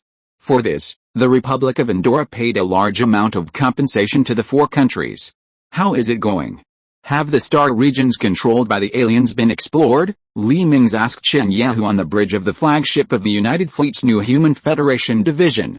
Reporting to His Majesty, we have used the gravity detector to scan this star region. According to the information from the scan, this alien fleet is constantly wandering, but their range of activities is a circular motion with the mother planet we established earlier as the center. Tianyi quickly reacted when he heard the term alien and organized his words to answer. What about their number? Li Mingze asked again. This is the question he cares about. According to the comparison between the data we detected and the data you gave, the number of these alien fleets may have reached 5 million, Shen Yahu looked at the terminal in his hand and answered. Oh? 5 million, the development speed of these aliens is not slow, and they can produce so many aliens in such a short time. Li Mingze shook his head with some emotion. You have to know that these aliens do not have the algae supply from the ocean planets of the Empire, but they rely entirely on constantly devouring the life on the life planets to build warships. However, the 50 million corpses of the Republic of Andorra a few days ago should be enough to build tens of thousands of alien warships. Order each captain to escape into hyperspace immediately upon receiving the retreat order from the flagship. These countries have no idea what terrible enemies they will face. Li Mingze chuckled twice and sat back in his chair. As he expected, the commanders sent by various civilizations to command the fleets were full of confidence in the upcoming battle. Their combined fleet was so large that it could easily wipe out a civilization, not to mention this biological civilization that still relied on primitive acid weapons. After more than a day of hyperspace navigation, the combined fleet arrived at the star system between the alien star field and the border of the Republic of Andorra. There was no trace of any alien fleet here, and there was no doubt that these alien fleets were hiding somewhere. Keep going, the commander of the Andorran Republic fleet, who served as the commander of the super combined fleet, hesitated for a moment and decided to keep going. In the next star system that they could not observe, as many as 5 million alien warships were floating in the starry sky, dormant, quietly waiting for the arrival of the enemy. Chapter 398 Heavy Losses. 2 days later, the combined fleet returned to the real universe from the purple world of hyperspace with lightning. The combined fleet, which had just jumped out of hyperspace, fell into silence, and all the warships did not even dare to turn on the thrusters at the tail. The cause of this strange phenomenon was the alien warships floating around the combined fleet, which were endless. But to the surprise of the commanders of the combined fleet, the detectors in front of them did not show any creatures in the star system. The energy detectors did not respond at all, as if these alien warships floating in the starry sky were lifeless meteorites. At this moment, an open eyeball on the alien warship's body suddenly turned, and the entire alien warship seemed to be injected with vitality, and the body began to wriggle constantly. Li Mingze, who was observing through the holographic screen, knew that this was the scene when the dormant mode specially designed by the Empire was lifted. Originally, in order to save resources when there was no war, a dormant gene of the microorganism was specially added to these alien warships. In the dormant state, these alien warships will lose almost all life fluctuations and consume very little energy. The only way to wake up from hibernation is when their eyes used for alerting find a spaceship approaching, or when one of them is attacked. All the alien warships will wake up from hibernation. Sir, a large amount of energy fluctuations are detected, and the number is being counted, 1 million, 2 million, 3 million, 5 million, the face of the informing soldier has lost all color. At this time, the holographic screen in the bridge of the Republic flagship also began to show bright spots, which are undoubtedly the alien warships that have been awakened. The commander of the joint fleet, the commander of the Republic, also began to sweat on his face. He didn't expect that there were so many monster warships around him. Open fire immediately, he gritted his teeth and ordered loudly. Anyway, we are already in the encirclement, so we might as well seize the initiative. The fleets of various countries that received the order began to aim their guns at the alien warships that have woken up and are gathering around them. Colorful shells flew out of the joint fleet, and countless shells, missiles, and beam guns flew towards the alien warships. Because the weapons of the 5 civilizations were different, the entire battlefield was more like a fireworks show, with weapons of various colors flying together. At this time, the alien fleet also reacted and began to counterattack, aiming at the joint fleet and spewing acid shells. 5 million acid shells exploded in the air to form a large net, and covered the joint fleet with inertia. These acids poured on the shields of the battleships of the joint fleet, causing the shields to flash wildly. According to the concentration and quantity of these acids, the shields can last less than a minute. Start the acid-proof shell, Li Mingze, who is well prepared, ordered the soldiers on the side. The armor of the battleships of the New Human Federation suddenly unfolded outward, and a transparent armor shell stretched out from under the armor and covered the hull. In tens of seconds, a layer of transparent shell tightly wrapped the battleships of the New Human Federation. This made other civilizations dumbfounded. What is this new human federation doing? Isn't it the enemy's first round of volleys? Is there need to make such a fuss? However, they soon suffered the consequences of underestimating the enemy. The acid quickly corroded the shields of the destroyers outside the fleet. After corroding the shields of the destroyers, the acid began to drift in the universe because it had no kinetic energy. The destroyers that lost their shields were inevitably covered with floating acid because they were moving. In the blink of an eye, bubbles of melted metal began to appear on the armor of these warships. The warships of the new human federation were not affected at all. The transparent acid-proof armor firmly blocked the acid outside the warships. This layer of armor was directly immune to the acid, and the acid was left behind the fleet without any effect. At this time, various civilizations cursed. Fuck it, they didn't expect that the acid of this biological civilization would cause such great damage to their armor. And the transparent armor technology on the outer layer of the new human federation warship was too advanced, and even such a powerful acid did not cause damage to this layer of armor. This made all countries overestimate the strength of the new human federation. Be careful of their second round of attacks. Before Mingze finished speaking, the alien warships fired a second round of salvos at the combined fleet. Countless bone spur shells were fired at the combined fleet, and the destroyers whose armor had been softened by acid corrosion were easily penetrated by the bone spurs. The explosion caused by the bone spurs then tore the poor destroyers into pieces. The battleships of various countries were better off. Their thick shields consumed the acid early, and because they were hiding under the protection of the destroyers together with the cruisers, they were exposed to very limited acid. After the second round of attacks by the alien warships, the combined fleet only had its shields bottomed out. Except for the torn destroyers, no other warships were lost. However, the loss of destroyers was a bit unacceptable to all countries. Except for the new human federation, there were only a dozen destroyers left from all civilizations. After 2 rounds of attacks, there were as many as 200,000 destroyers in the original combined fleet, and only 20,000 ships, mainly from the new human federation, were left. Keep firing. Don't stop. Although his own fleet suffered heavy losses, the commander of the joint fleet was full of motivation again after seeing that the alien fleet also lost 300,000 warships. He didn't know that he had made the right bet. The alien fleet took a very long time to resynthesize acid shells and bone spur shells, which was enough for them to destroy many alien warships. The new alien mother body obviously also discovered the disadvantages of its fleet and began to order the gathered alien warships to start maneuvering irregularly. This greatly reduced the combat efficiency of the joint fleet, and it took 2 hours to destroy less than 1 million alien warships. Notify the fleets of each civilization to prepare for retreat. Just say that we have detected a large amount of energy reaction inside these alien warships. It must be that their acid bombs have begun to condense again. Mingze pinched the time and estimated that it was time for the alien warships to reload their weapons, so he hurriedly ordered Tianyi. A few seconds later, the fleet commanders of all civilizations received the warning information sent by the new human federation.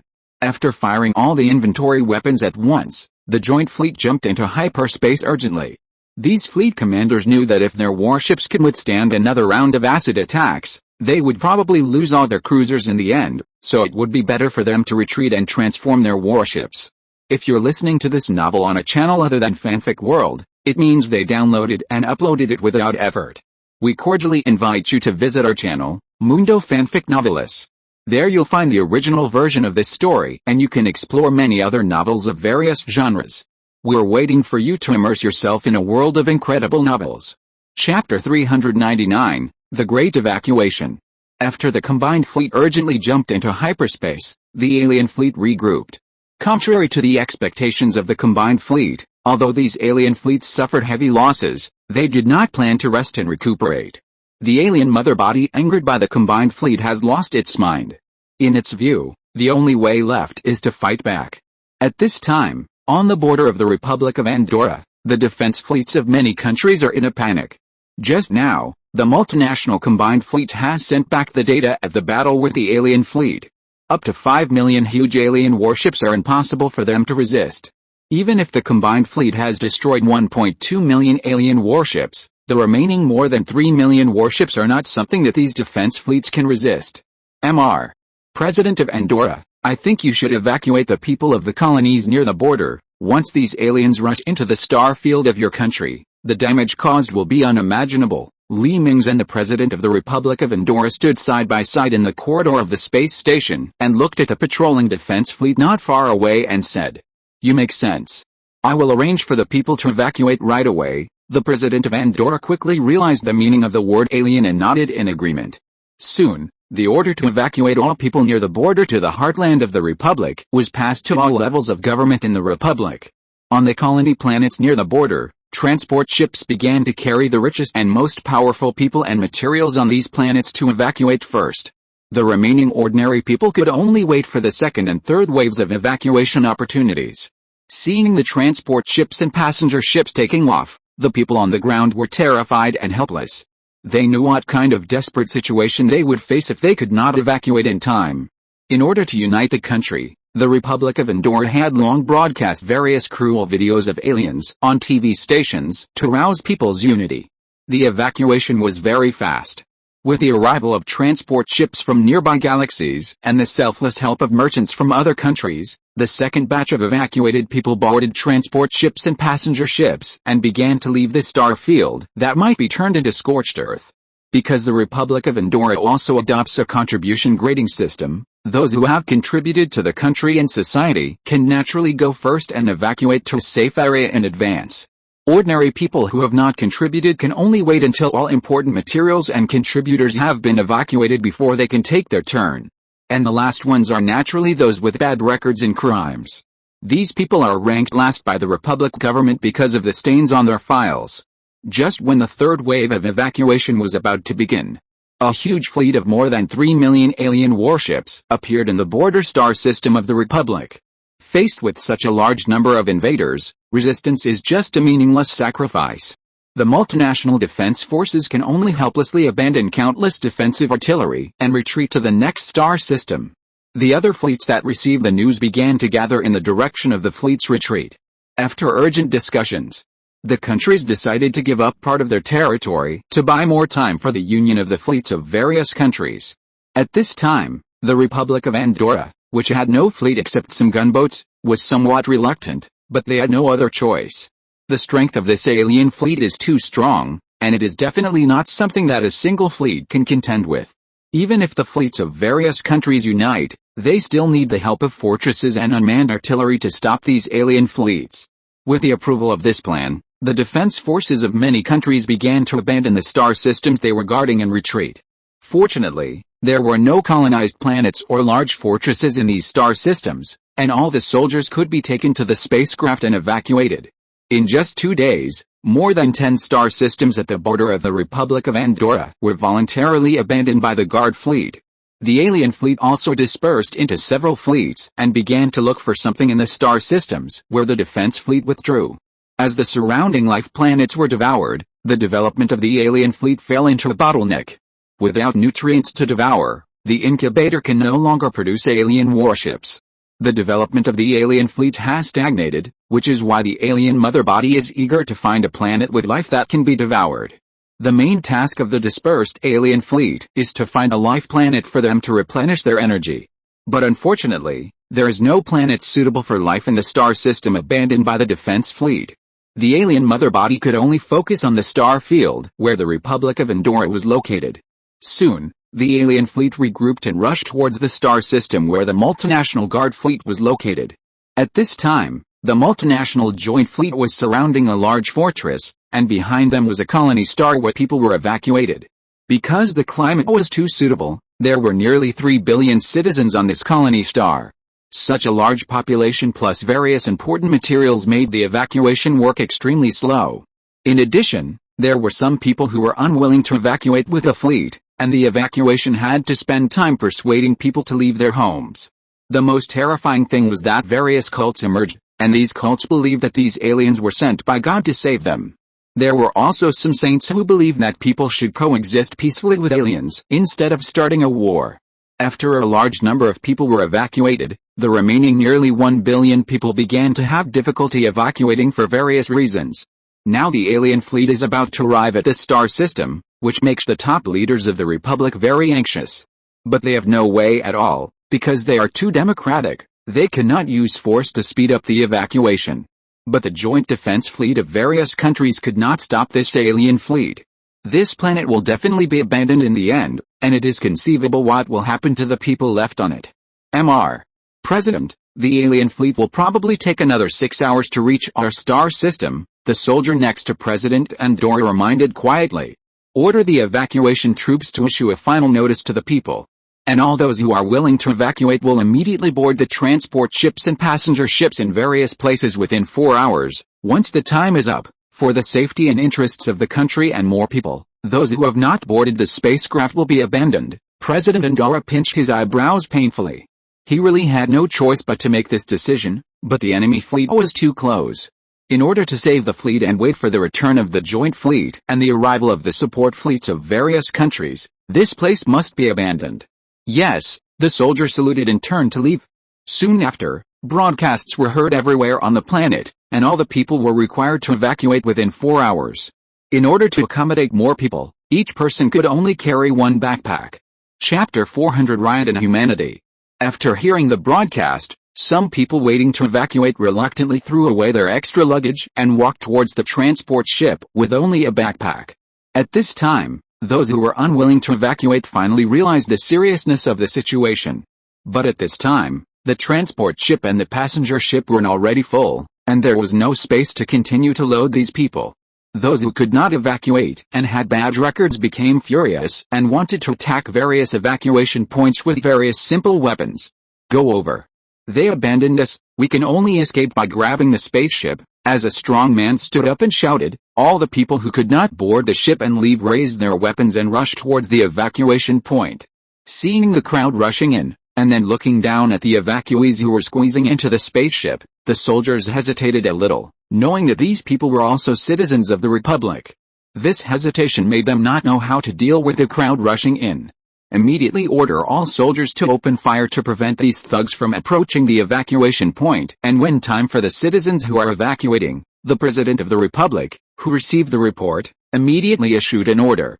The soldiers who received the order gritted their teeth and pointed their rifles at the crowd.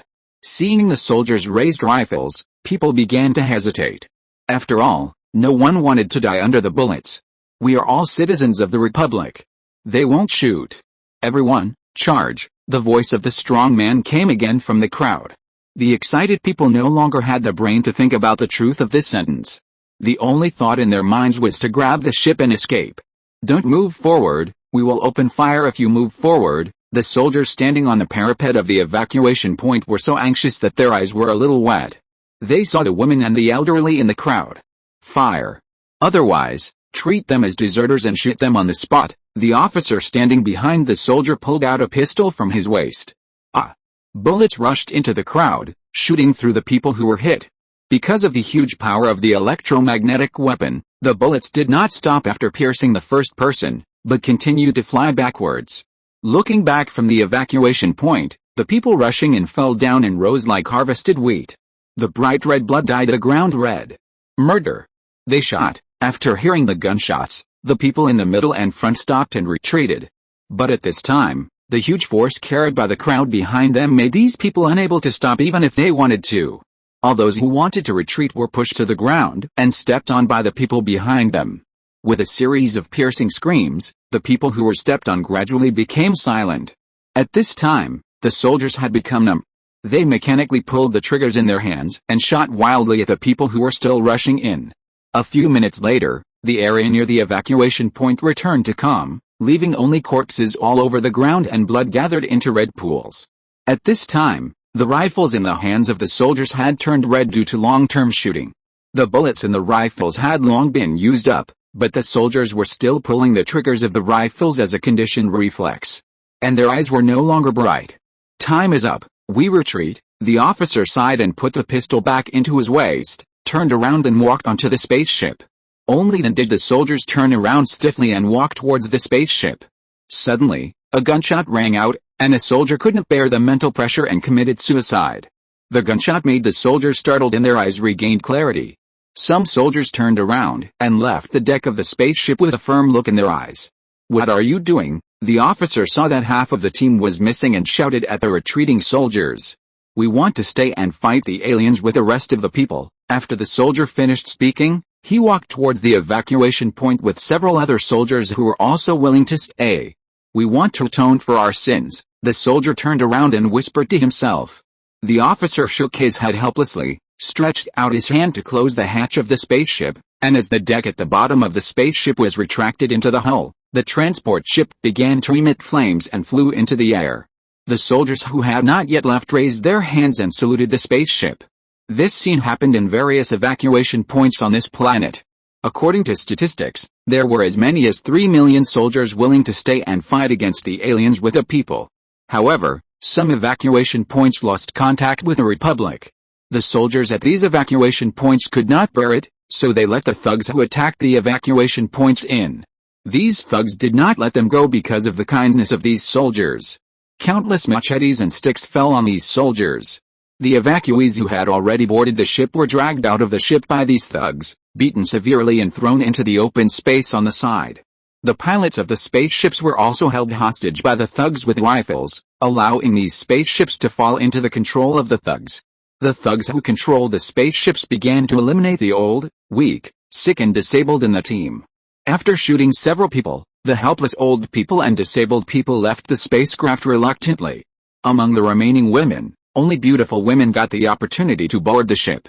The transport ship that could originally accommodate 8,000 people only carried 1,000 people after falling into the hands of the thugs, and the extra space was filled with their looted property and food.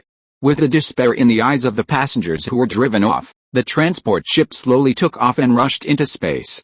All of this was naturally known to the president of Andorra in orbit. After reporting the atrocities of these thugs and the video of soldiers being beaten to death for disobeying orders and showing kindness to the entire army, the president of Andorra issued an order to destroy all these spacecraft.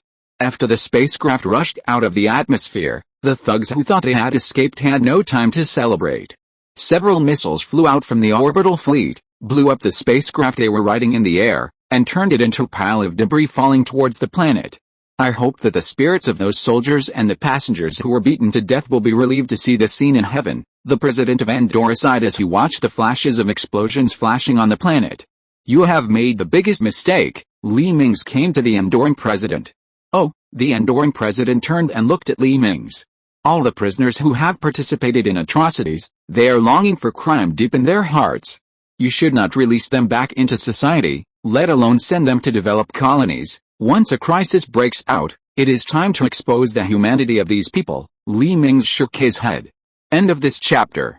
Thank you very much for reaching the end. Don't forget to like. Looking for more exclusive content and immediate access? Subscribe to our Patreon. Remember, every like, subscription, or donation encourages us to continue. Thanks to everyone, see you in the next video.